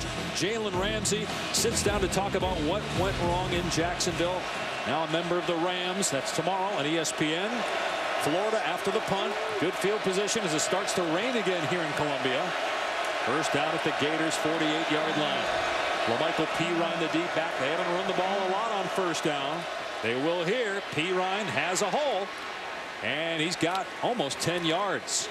Kyle Trask, quarterback, junior from Manville, Texas. 5th consecutive start, came in the 4th quarter at Kentucky and let a comeback win after the injury to Felipe Franks. He was a backup all throughout high school. His last start before this year was a freshman at Manville High School because of Derek King. Had a career high in passing yards last week at LSU and 3 touchdowns in defeat. Really raining hard now. They keep it on the ground on 2nd and 1, and P. Ryan is able to move the chains. He paid for it, though, man. He got drilled by Sterling. But it is a first down for the Gators. Florida has been excellent in the 4th quarter this year. You look at the total yards and the margin in regards to points scored. Of course, that Kentucky game is the best example. They've been excellent in the final quarter so far in the first half of the season. Outscoring opponents 64-14. Here's a pitch to Swain on the end around. And a great job to get off a block by J.T. eBay. Grad transfer from Rice. Brunson was there as well for the Gamecocks. That's a great job of leveraging the football. I mean, J.T. eBay on the right side of your screen. You'll see him, and he's got Pitts engaged. All he has to do is just keep outside leverage. Force Swain inside because you have help inside. He did a great job of it while engaged by the tight end. 2-yard gain. Here's P. Ryan trying to find a hole. It's not there. Grabbed by Roderick and brought down after a 1-yard pickup. C.J. Brunson there too. Here we go for 3rd down and long. Similar spot the drive before. Potential 4-down territory if you can get 5 or 6 here. Keep an eye on Freddie Swain in the slot. He's been a really solid piece for this offense on 3rd down over the last few weeks. Potentially in 1-on-1 against Jamie Robinson.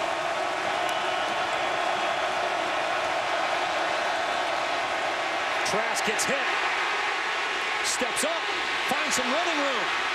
And then gets level by eBay at the 35. It's 4th and 3. It would be about a 52-yard field goal if they attempt it, but the offense staying on the field. It's really coming down now, too, guys. And earlier on, Kyle Trask did not handle the wet football. We've seen him run it, guys, a couple times, but that was when it was 4th and 1 or 3rd and 2. It's now 4th and 3. Yeah, they're looking like they're going to get an empty formation.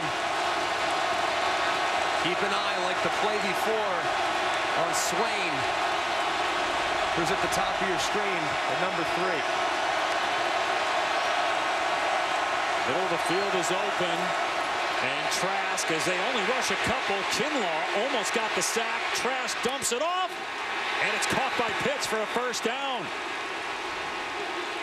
Great job by Trask to keep that play alive. 9 yards and a first down. Let's look and make sure that Pitts secured it as he went to the ground. It's a great job of extending the play. Trying to get Swain to the right side on a little option route. He was covered. Trask had to buy a little time to get it to his big body tight end. We said, though, they're not afraid to go for it on 4th down. They do it twice a game. Here's Trask looking, throwing, receivers there, caught, touchdown, Swain. Penalty marker down at the 5-yard line. Did Swain push off to get open? Holding on the defense, number 29. That penalty is declined. The result of the play is a touchdown. And again, how about Kyle Trask waiting patiently for his receiver to come free? The Gators have the lead.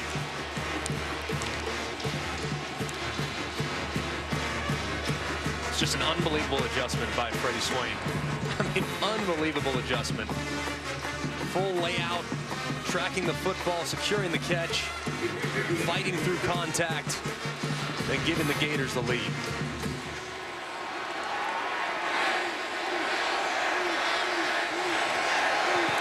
Extra point is good.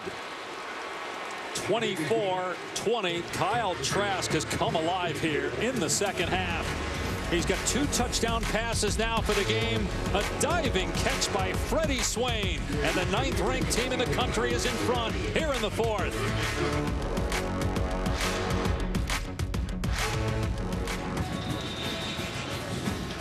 The Florida Gators on top. Kyle Trask with a touchdown pass. 9:54 to go in the 4th quarter. A 4-point Gator lead. It will be a touchback. South Carolina will start on its 25. I know that It's just a jersey number, of course. But no, I'm wearing Tyler on my jersey. I'm wearing my parents on my jersey.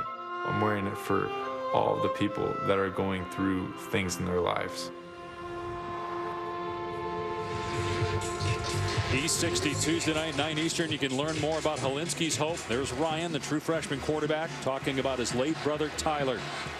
Took his own life when he was a quarterback at Washington State, January of 2018.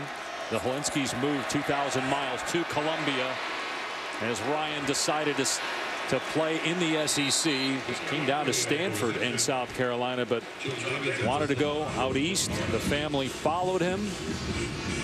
Got an older brother, Kelly, and his parents, Mark and Kim. Highly recruited player. Keeps it on the ground here with Feaster, and it's a first down out to the 38. Greg, I like that first down call to throw the ball, get the ball out quick, and then get yourself to the line of scrimmage and run it. Yeah, get the drive started. I'll run it again here with Feaster. And for those wondering that when we talk about that East 60 segment, what Hilinski's hope is, just to finish that story, it's a foundation that the Hilinski's, Mark and Kim, the parents of Tyler, started to raise awareness and education for mental health. Actually, Ryan's done a lot of speaking. Actually, according to reports, spoke at a funeral for a student that died via suicide. As Hilinski's in trouble here, lost the ball. Recovered by Campbell. It's Florida football inside the 30. Zachary Carter hacked it out of the arm of Ryan Hilinski for the takeaway. This is 2 times now where the cornerback cat has fooled Ryan Hilinski. Trying to go with a little halfback draw, but because of the presence that you see here, he kind of stops, which allows the backside rush to get home. Tries to hand it. Oh, no, can't do it because Feaster thinks he's got to pick it up. Next thing you know, he gets hit. Great job by Carter to win around the edge against the true freshman right tackle. A big play for this Florida defense. And you have the thing now, if you're South Carolina, you have to hold them to 3. Florida scores another touchdown, given the weather and everything.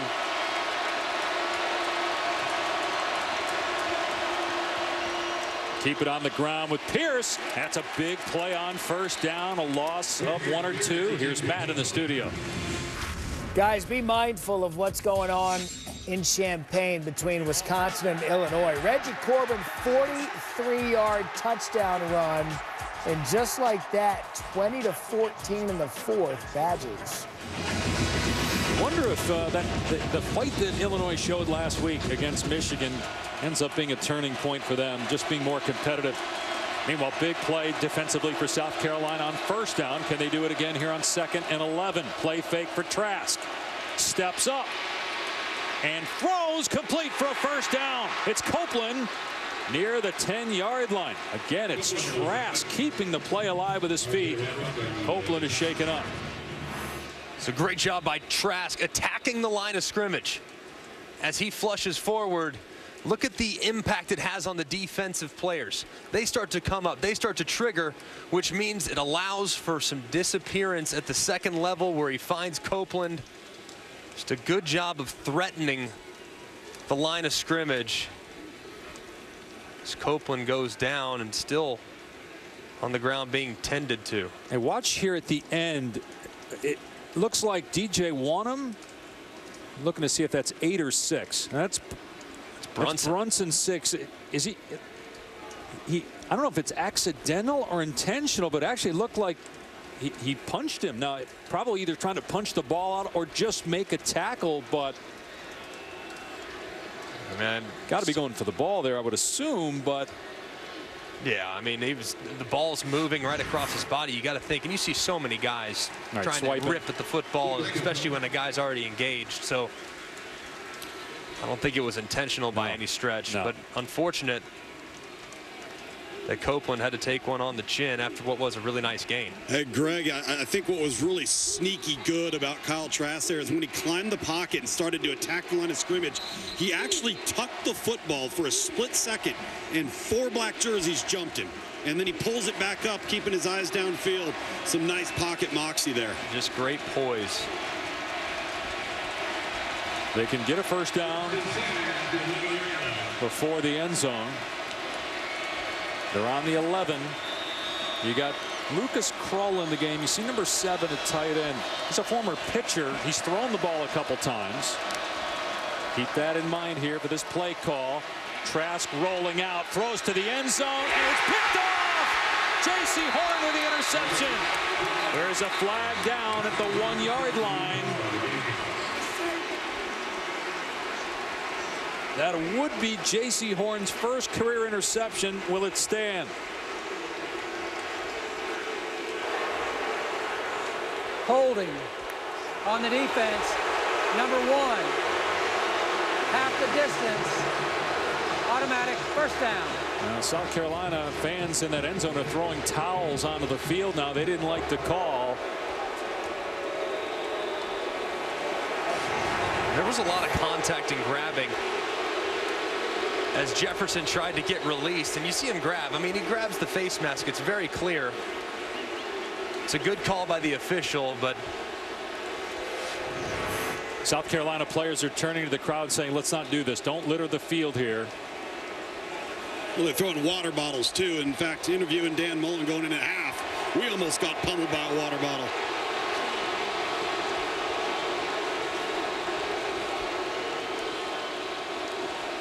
Well, J.C. Horn, son of Joe Horn, great player in the NFL.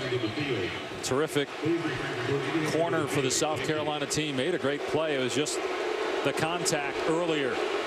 And half the distance to the goal. First and goal at the 5-yard line.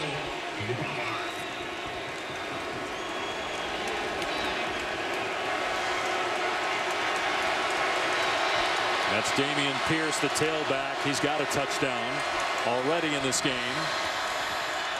Trask rolling out, fires to Pitts. Touchdown, Florida. A huge score for the Gators with 7:53 to go. And the 3rd touchdown pass for Trask in the ballgame. And Florida fortunate not to get called for offensive pass interference as Josh Hammond goes in and just blocks. And they sneak Pitts right out into the end zone right here. This is the offensive pass interference. You have to at least attempt to try to run a route. Hammond just grabs the defender, allows for the easy touchdown. It's a missed one there by the officials. Right, and you got, again, the fans, as the extra point is good in the end zone. They saw that too, and they're still throwing stuff out of the field as the Florida Gators get a huge score. Trask has been brilliant here in the second half. Florida in command midway through the 4th. Well, moments ago, Will Muschamp had to be restrained by his coaching staff going after referee Matt Leffler, unhappy with what looked like offensive pass interference on the Florida touchdown. Here's Shi Smith for South Carolina with the Gamecocks down 11. They get a good return out to the 30-yard line. And I understand why Will Muschamp is irate.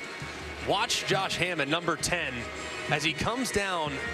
It's man coverage, and he blocks.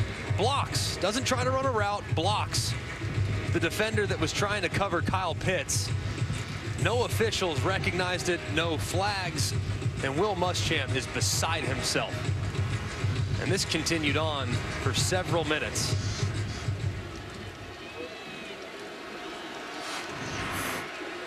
I understand. That is just, I don't know how you miss an OPI. It's that blatant. Olinsky throws it downfield, and it's incomplete. Let's bring Matt Austin in, our rules analyst. Your thoughts on what you just saw, Matt? Yeah, Dave, I agree with everything Greg just said. That is definitely offensive pass interference for exactly the reasons Greg said. He went inside. He looked like he was blocking the whole way. It was beyond the line of scrimmage. The ball crossed. It meets all the requirements of OPI. All right, thanks, Matt. Here's Edwards out in space. and knocked out of bounds by Miller. The fans were also upset with a holding call on J.C. Horn that negated an interception. We looked at it again during the commercial break, and Horn clearly grabbed the face mask of the wide receiver who was trying to come out of his break. So it looked like the officials got that one right, but it's the one on Hammond they missed. And so it's an 11-point deficit now for the Gamecocks. 3rd down and 3. Midway through the 4th quarter. Empty set here. Pressure coming. Hilinski gets rid of it, and it's juggled and then caught for a 1st down by Dawkins. Are they going to say incomplete? Yeah, definitely hit the ground. Hit the ground. Looking at an angle, better angle here. A lot of contact between him and C.J. Henderson. Pretty accurate throw there. Still keep the offense on the field. Got to, right? Have to. Don't love it in this part of the field naturally, but throwing time is of the essence. You don't have a choice. You have to do it. And a timeout call here by Florida. They want to talk about things defensively here.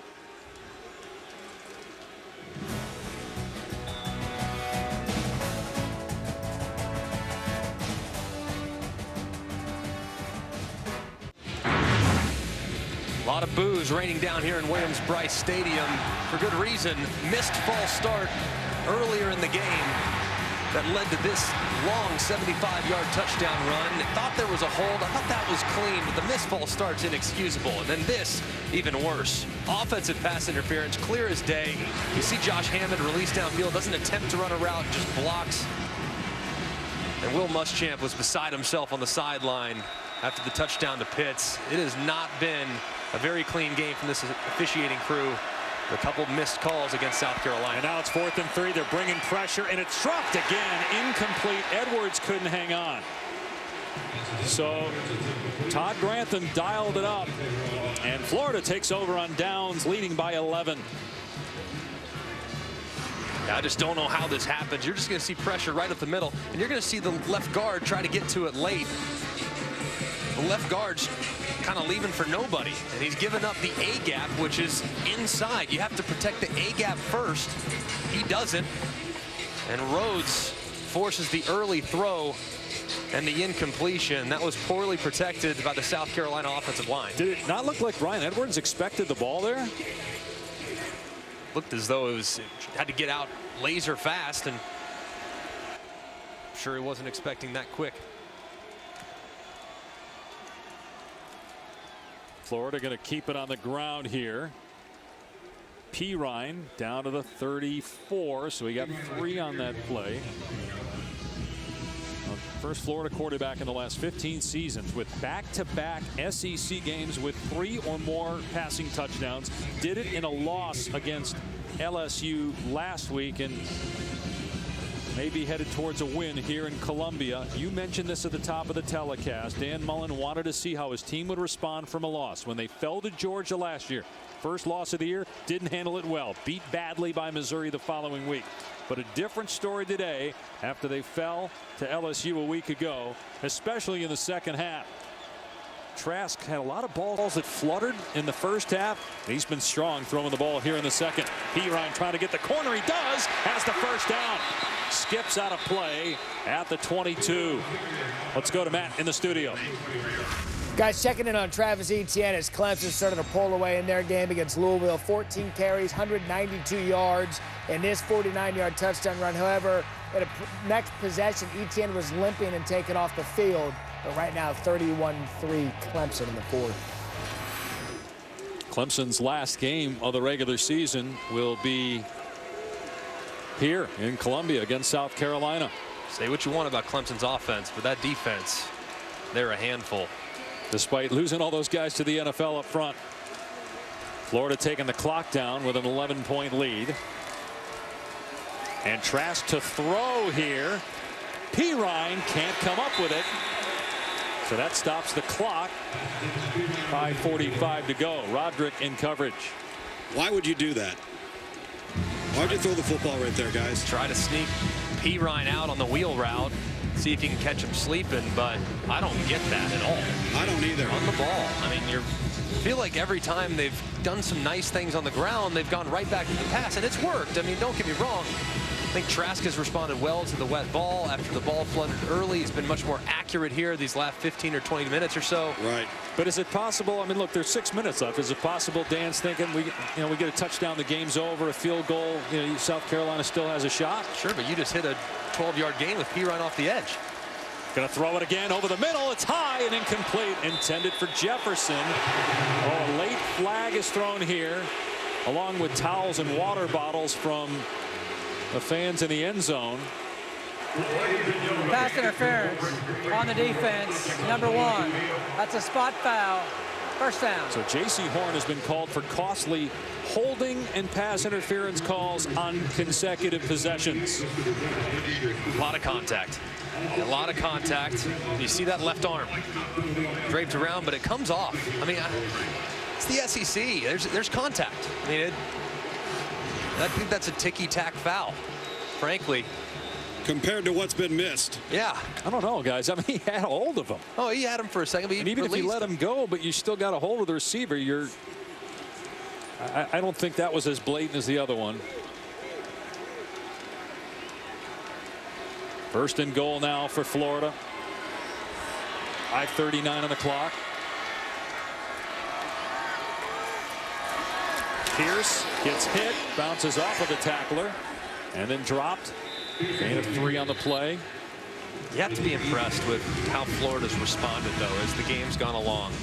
Withstood the surge early. South Carolina comes right out, goes right down the field, scores a touchdown, and Florida has just kind of methodically worked their way throughout the game. I haven't agreed with everything that Dan Mullen's done offensively. I think he's been a little pass happy for sure.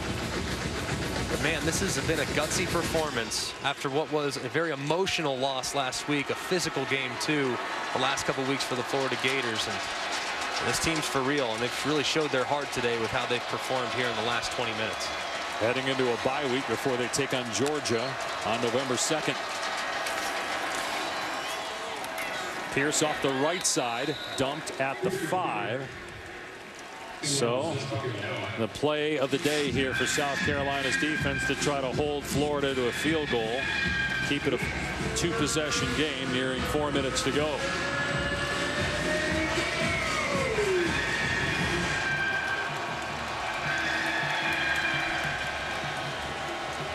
So does Mullen throw the ball here and go for the end zone?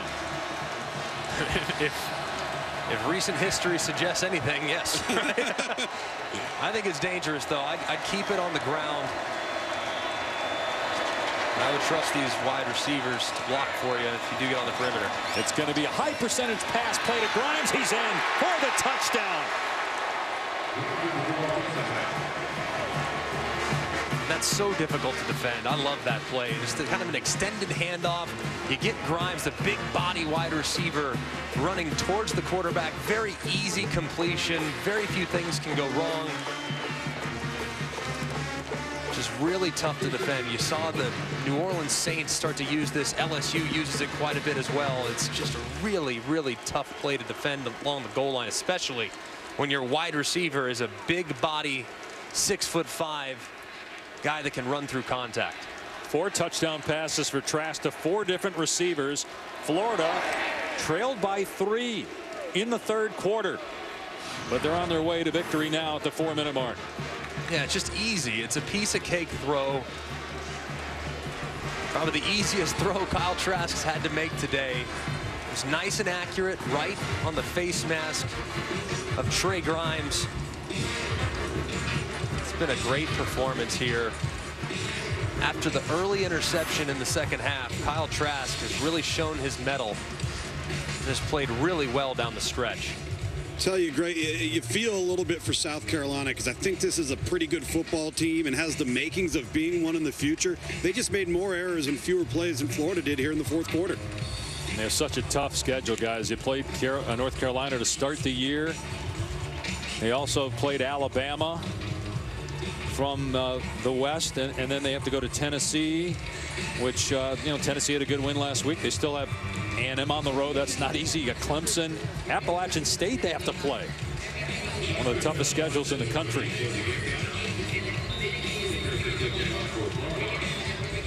21 4th quarter points. 15 of the 16 plays for Florida have been on the South Carolina side of the field, and that's what we talked about. The fourth quarter has been owned by the Gators all year long. And what a fourth quarter performance it's been.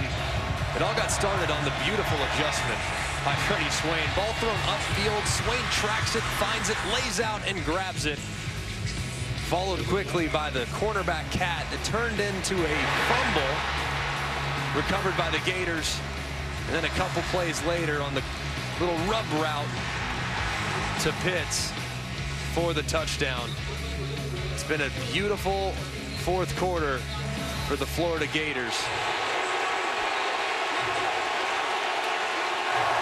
And an unsportsmanlike flag has been thrown against, we're told, Will Muschamp. You saw Grimes kissing off the crowd.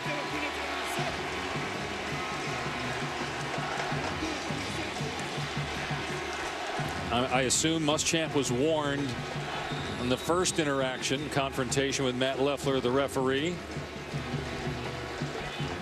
I can understand his frustration. I really can. He's a fiery guy, intense competitor. His team played well today, just made a few mistakes, but the officials certainly didn't help matters. This pass is caught over the middle at the 30-yard line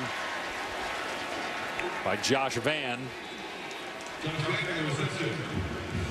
South Carolina, they're down 18, so they need 3 scores in less than 4 minutes. Here's Edwards from Helinski, stays in bounds and dumped after a pickup of 8.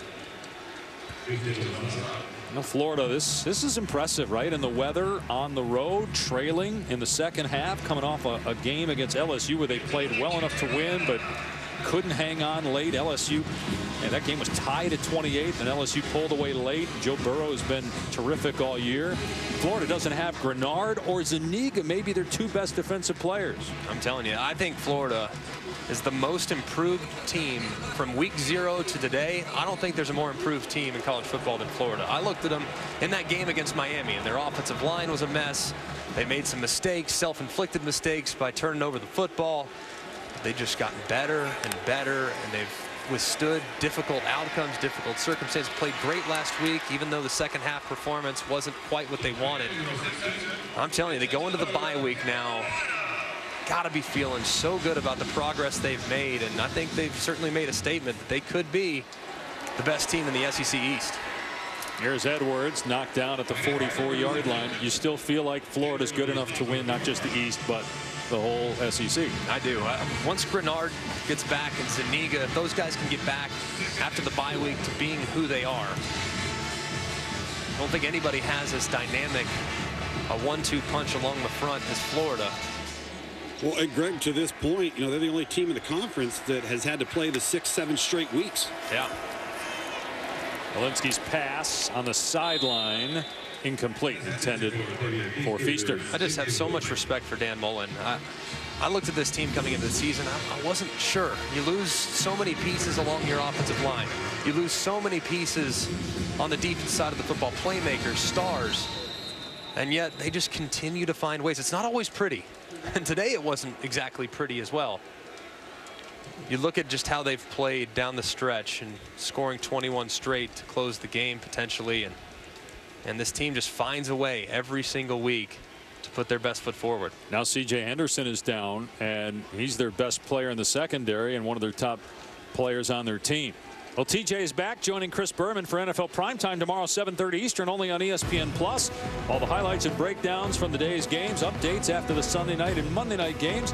Scott Van Pelt, Joe Tessitore also be part of the fun on ESPN+.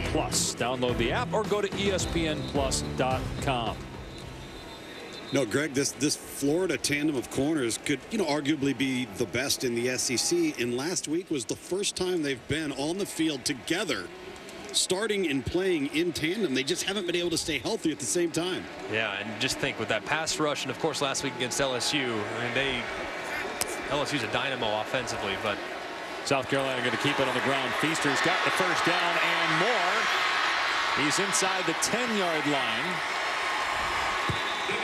Clock will stop to allow for the team to get down the field. Obviously no sticks here. It's 1st and goal, so they wind the clock now. Can they score quickly here and get a 2-point conversion? Feaster again. Maybe South Carolina wants to use a timeout here.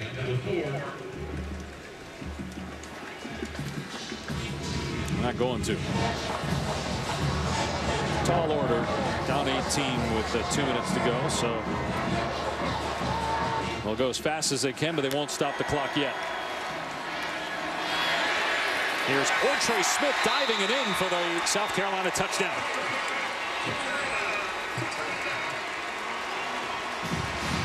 Ortre Smith getting into the action.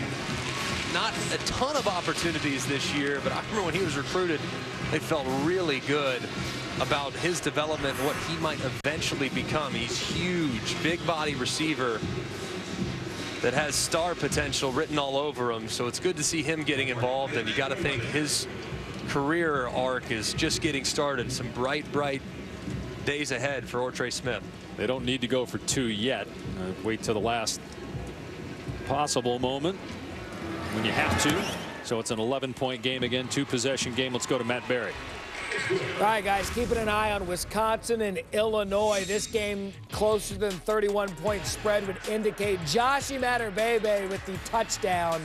And just like that, the Illini within 2 with 3.5 minutes left. Wow. What is going on? That's wild. Seriously. Meanwhile, here you look at our game summary. Feaster and Denson each with a rushing touchdown. Pierce, that was big after South Carolina got the interception and scored earlier in the 3rd. Florida comes right back with a 75-yard touchdown run.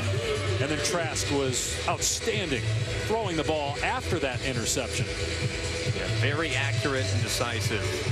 Just didn't look very comfortable in the first half. No, really didn't look comfortable there even at the start of the second half. But and he settled in. And Dan Mullen's plan to just keep pressing the gas pedal, throwing the football, certainly has paid off. Kyle Trask now has a career-high 4 touchdown passes. First onside kick attempt for South Carolina this year. Joseph Charlton is the punter, hammers it into the ground, and it's recovered by the Gators. Trayvon Grimes covered it up, and he's banged up. Tonight, our last game on ESPN is Tennessee-Alabama. After that, you got SVP, post-game reaction from the game, and Herbie's biggest takeaway from Michigan-Penn State. Post-game coverage of Game 6, Yankees-Astros, Sports Center with Scott Van Pelt. After college football on ESPN, as well as the ESPN app. And buckle in. It's going to be, if Wisconsin were to go down, I mean, it could be this kind of a sign of things to come potentially as far as the upsets are concerned as the day goes along. Well, you know, look, at some point in the next few weeks, I mean, we were there for North Carolina almost knocking out Clemson. Illinois hanging with Wisconsin today. Georgia knocked off by South Carolina. That's a rivalry game, and we've seen South Carolina today. They're a pretty good team. But, you know, at some point there's going to be somebody we don't expect to get upset. Always happens in college football, especially when you get closer to November. Happened last week. Georgia Bulldogs. Yeah, Georgia Bulldogs obviously falling at home to a South Carolina team that came in trying to find themselves a little bit. So, tell you what, man, it's a chaotic world of college football as we look at the SEC East standings. Missouri sitting atop the conference, and think of how things line up for them. 5-1. They lost week 1 to Wyoming. But a lot of us that follow the SEC closely felt like Missouri had a real chance to make some serious noise this year.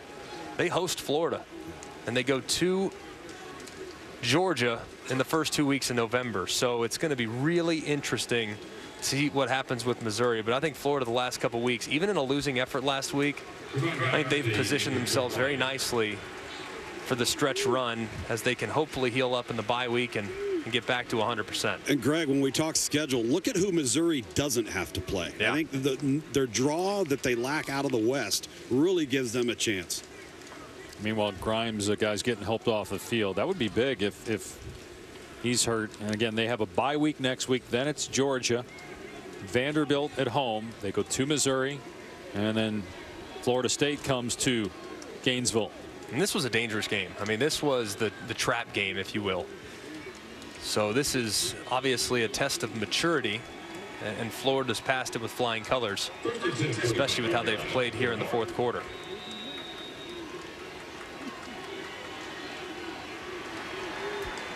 P. Ryan is the running back. And they stop him here at the line of scrimmage. Kinlaw making the tackle. South Carolina will call a timeout. They're hoping to get the 3 and out, get the ball back, and then obviously wouldn't have any timeouts. They'd have to score, 2-point conversion, and then get the onside kick. But we were talking about Florida earlier. You got a team that lost Felipe Franks and Kyle Trask, who had not really started since his freshman year of high school. You wonder what this will do just for his confidence, but how this could impact the entire team. I mean, Dan Mullen clearly had confidence in him because they came out throwing the ball all over the park in a rainstorm. Yeah, it's amazing how this offense has kind of found themselves. I mean, you look at last year's group, really reliant on running the football, and Felipe Franks, especially down the stretch last year, was excellent. So I think once he was sidelined and this group became more of a passing attack, they kind of figured out, and maybe we're not that imposing, physical, offensive front that we were last year. Maybe we need to lean more heavily on our wide receivers.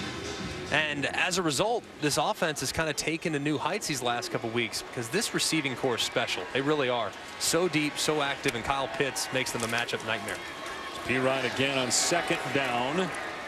And dropped after a 2-yard pickup. Another timeout by Muschamp. 1 remaining. Clock stop, 1:42 to go. We didn't see Emory Jones today. He only came in for 1 play when Kyle Trask lost his helmet. He's usually a factor and gets a couple series. And now you get 2 weeks to get ready for Georgia. Try to get those DNs healthy. Georgia plays Kentucky tonight. Why do you think, guys? I mean, because we got the sense in talking with the coaching staff that Jones was part of the game plan. Why do you think they stuck with Trask the whole way? I don't think it's going away. I just think they wanted to stick with him. This was part of the plan. They knew they were going to come and throw it like they told us yesterday. And listen, remember, Greg, as he told us yesterday, he kind of likes the 2-man rotation because it gives you an opportunity to talk to each player when he comes to the sideline, get a sense of what's going on out there, and then send the next player on with the play. Yeah, Dan Mullen's used it effectively with Chris Leak and Tim Tebow. I mean, he's done it in the past and has had a lot of success offensively doing it this way. How about Trask going to throw the ball here? He wisely does not, though. It forces Will Muschamp to call his final timeout to stop the clock. They're going to have to punt. Again, we just told you the scenario. Without a timeout, you're going to have to march down the field, score, get a 2-point conversion, recover an onside kick, and score again. But I just got the sense, guys, in talking to Dan Mullen yesterday, as you look at the South Carolina remaining schedule, we told you Appalachian State, they got Clemson at home, still have to go to A&M, but he's got the sense they trusted Emory Jones to throw the balls. So, again, why Mullen only went with Trask today, he'll talk about, I'm sure, post-game, but that decision paid off because Trask, who you mentioned it, guys, in the first half, a lot of balls, took a while to get to the receivers, maybe having trouble with the wet football, but man, in the second half, after the interception, he was really sharp. He was. And his guys made plays for him, too. And Emory Jones is going to continue to have a pivotal role in this offense, especially when they get to the fringe area of the red zone. Saw last week he was used a lot once they crossed the 30, and would expect that same type of approach. But Emory Jones is capable. I mean, he can do everything you want him to do. It's just this was Trask's day, and he responded well to the adversity early. Tommy Townsend punting. Josh Vann is the return man, and he's got it at the 12 or 13 with 1:30 to go. And again, out of timeouts. Let me ask you guys this now, because look, Todd Grantham loves to bring pressure, and a lot of teams play prevent defense in this situation. If you're Grantham, do you dial it up here? No. No. You play base. Yeah, you play base, soft coverage, keep the ball in front of you.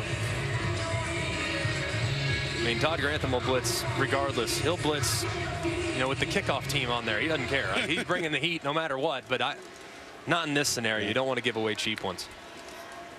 Only rush 3 here. Helinski steps up and hits Vann, who gets out of bounds to stop the clock. I think the goal actually for Todd Grantham moving forward, if they get Grenard and they get Zuniga back, is everybody wants to be able to rush the passer and stop the run with a four-man front. And when he gets those two guys back, that's when Florida's really at their best. I mean, you haven't had their starting defense hardly at all. I mean, the corners have been hurt, ends have been hurt. Wide open in the middle of the field is Muse. And the clock's going to stop here to get the chains reset with 1:16 on the clock after a 22-yard game. The sudden surge, too, from South Carolina offensively, maybe it doesn't make a difference in this game, but at least it gives you some momentum heading into the final stretch, knowing that you can throw the ball through the air if necessary. They're going to run it here, try to get a first down and stop the clock. They don't, though. He's tackled a couple yards shy of a line to gain. So the clock is moving, and now another injured Gator. It's Marlon Dunlap. Guys are dropping left and right here on the Gators in the final minutes of this game. I hate to see that, man. Hope he'll be all right. All right, so you talked about the East. What about the West right now? You've got Alabama playing Tennessee tonight. Auburn beat Arkansas today. And, of course, LSU. Yeah, I mean, I think Bama and LSU is maybe the game of the century, right? We've heard that before. You played in it. In regards to that matchup. But really, you look at those two offenses, and I don't really know how you stop or slow them down. I have a tremendous amount of respect for the Florida Gators. And we're talking about an offense that had 511 yards on 48 offensive snaps against a quality defense that Florida has. So I look at that group, and I think they're excellent for LSU. Joe Burrow's been sensational. But Tua Tagovailoa and that receiving core as well, they're just exceptional. It's going to be an absolute shootout, I think, there in early November when LSU and Bama tee it up. But I think with the way Auburn defends, Auburn can still be a factor, but I just don't think their offense is capable enough at this point, especially with Boobie Whitlow being out. I don't think their offense is capable enough to keep up with those two teams. So the injury for Florida stopped the clock. This pass is off the mark. There was contact downfield between Moon and Denson. No flag. 55 seconds left. Third down.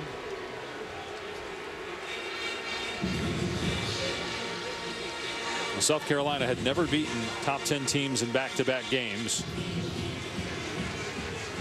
But that win still did a lot for Will Muschamp and the program last week in Athens.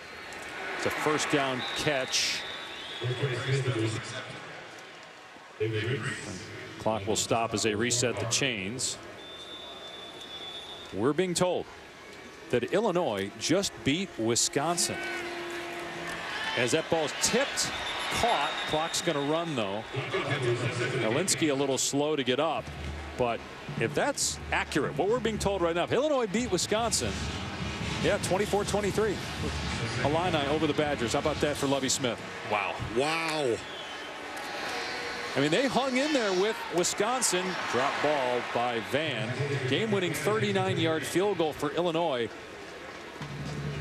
The confidence gained from that surge in the second half last week against Michigan, perhaps, was the difference. I mean, people were saying Wisconsin was going to beat Ohio State. Well, I think Wisconsin got a case of the look-ahead flu. Yeah. Knowing what lies next week in Columbus. Alinsky throws off target on third down. So now 4th and 5, 24 seconds left. You just got to respect your opponent, man. It doesn't matter. You're right. You just got to know what's in front of you each and every week. That's amazing, though. I mean, that is. Illinois. I mean, you watch Wisconsin these first couple weeks. They are a brick wall on defense. I mean, brick wall on defense. 4 of those 6 games were shutouts. They destroyed Michigan. Yeah. Weren't they like a 35-point favorite or something today? 4th down, another drop. And that's going to do it because Florida will take a knee and the game will be over. It's a great win from Florida. Really is. Tough stretch. 7 straight games after playing week 0 and having a bye week after that first game. Just a gutsy performance in difficult circumstances on the road. As we get it to Matt in the studio. Yeah, guys, you were told the truth. James McCourt 39-yard field goal attempt to beat a top 10 team for the first time since 2007, and we do not have a college kicker situation here. It is right down the pipe. And Illinois, the upset, 24-23. Wow. And good for Lovie Smith, man. Absolutely. Look, they've got a beautiful facility there. We were there last week, and Lovie's a great guy, and we'll see if that can be a turning point for that program. Well, the Florida Gators, Dan Mullen trying to get this program back on track to where it was when he was there as the offensive coordinator with Urban Meyers, the head coach, and they were winning championships. Last year in Mullen's first year, they won 10 games, won 5-3 in conference play. In year 2, they're a legit college football playoff contender, even with one loss. They're at 7-1 now and 4-1 in conference play.